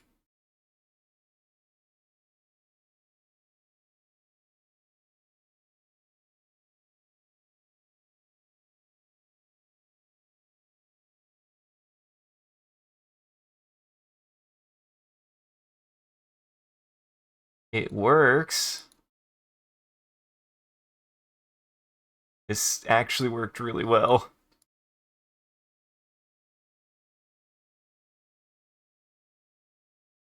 Except it looks more like a different kind of gesture, but it's fine. It worked out. That's what matters. All right. Well,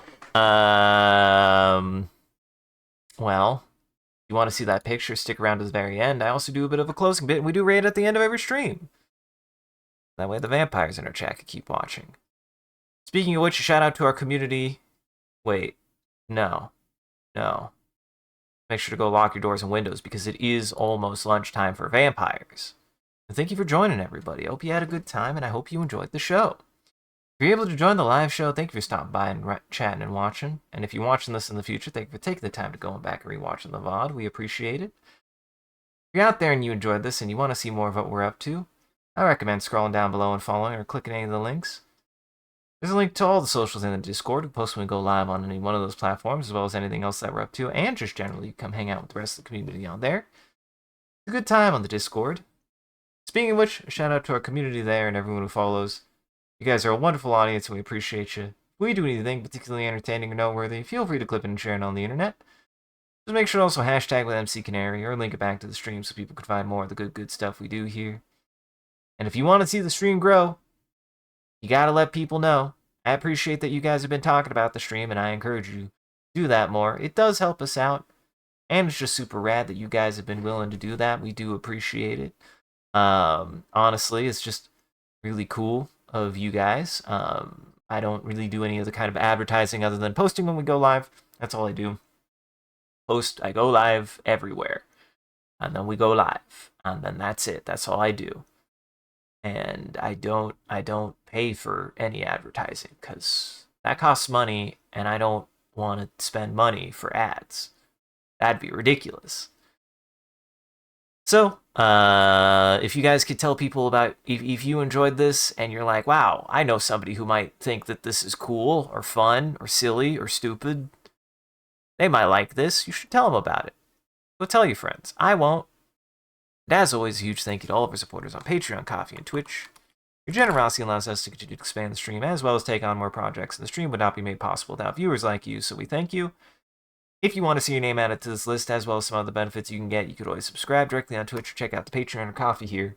That'll show you everything that you can get, and any amount is always appreciated. Once again, thank you. I will try to update and get more commissions on there soon. I'm trying to get commissions onto the Ko-fi, so hopefully those will appear there. But yeah, go check everybody else out on Goblin, go check out the Patreon page. Your support is always appreciated. And thank you, Drew Mods, doing a wonderful job holding back the robot army and becoming famous. Just thanks for everybody coming and hanging out. I hope you enjoyed watching me animate. I'm getting there. We're so close. We're so close. Go check everybody else out in Goblin Entertainment here. That link tree has links to everyone's channels and everything that they've done, that they've been up to, and the rest of my stuff here, which is everything that I post to. I highly recommend checking out the VOD channel if you came in late and want to know what all I was up to, what the rest of the animation looked like, or the time spent doing animating looked like. The VOD should be available in the morning as long as Twitch doesn't decide to eat it. As long as the Papa Twitch isn't hungry, should be in there. I'm also constantly posting stuff to it as well. Trying to keep shorts up. I'm gonna get back to making shorts for the VOD, or for the other one, the video game, the Mothership. I should be working on Mothership more soon. Gonna try to keep up with those. Those were a lot of work and they were very fun. And I do want to keep working on them. So I just been swamped, So you should go check. Yeah, you should go check everybody out in Goblin Entertainment. And stick around. We'll go say hi to Meba. She's drawn too. She's working on something. So we'll go say hi to her with her friends. So stick around for that. Otherwise, everybody have a good evening. Take it easy. Never mind. I guess not. Never mind. I guess not. We'll go say hi to Agni. Never mind. Their stream ended. Shit and piss. We'll go say hi to Dot. I'm a little surprised. I didn't expect to see Dot on. She's usually not on this late. Go say hi to Dot. Everybody can say hi to her. She's a good gal. Otherwise, so stick around for that. Otherwise, have a good evening. Take it easy. And remember, the animation doesn't get done unless you work on it. The animation only gets done if you keep working on it. No matter what. She's clapping. It's clapping. It is what I was asked to draw. That's clapping. I did draw a fish. I can tell that I've drawn this character a lot based on how, with a mouse, I did this with a mouse. I did this with a mouse, and it's actually came out really good. Well, have a good night, everybody.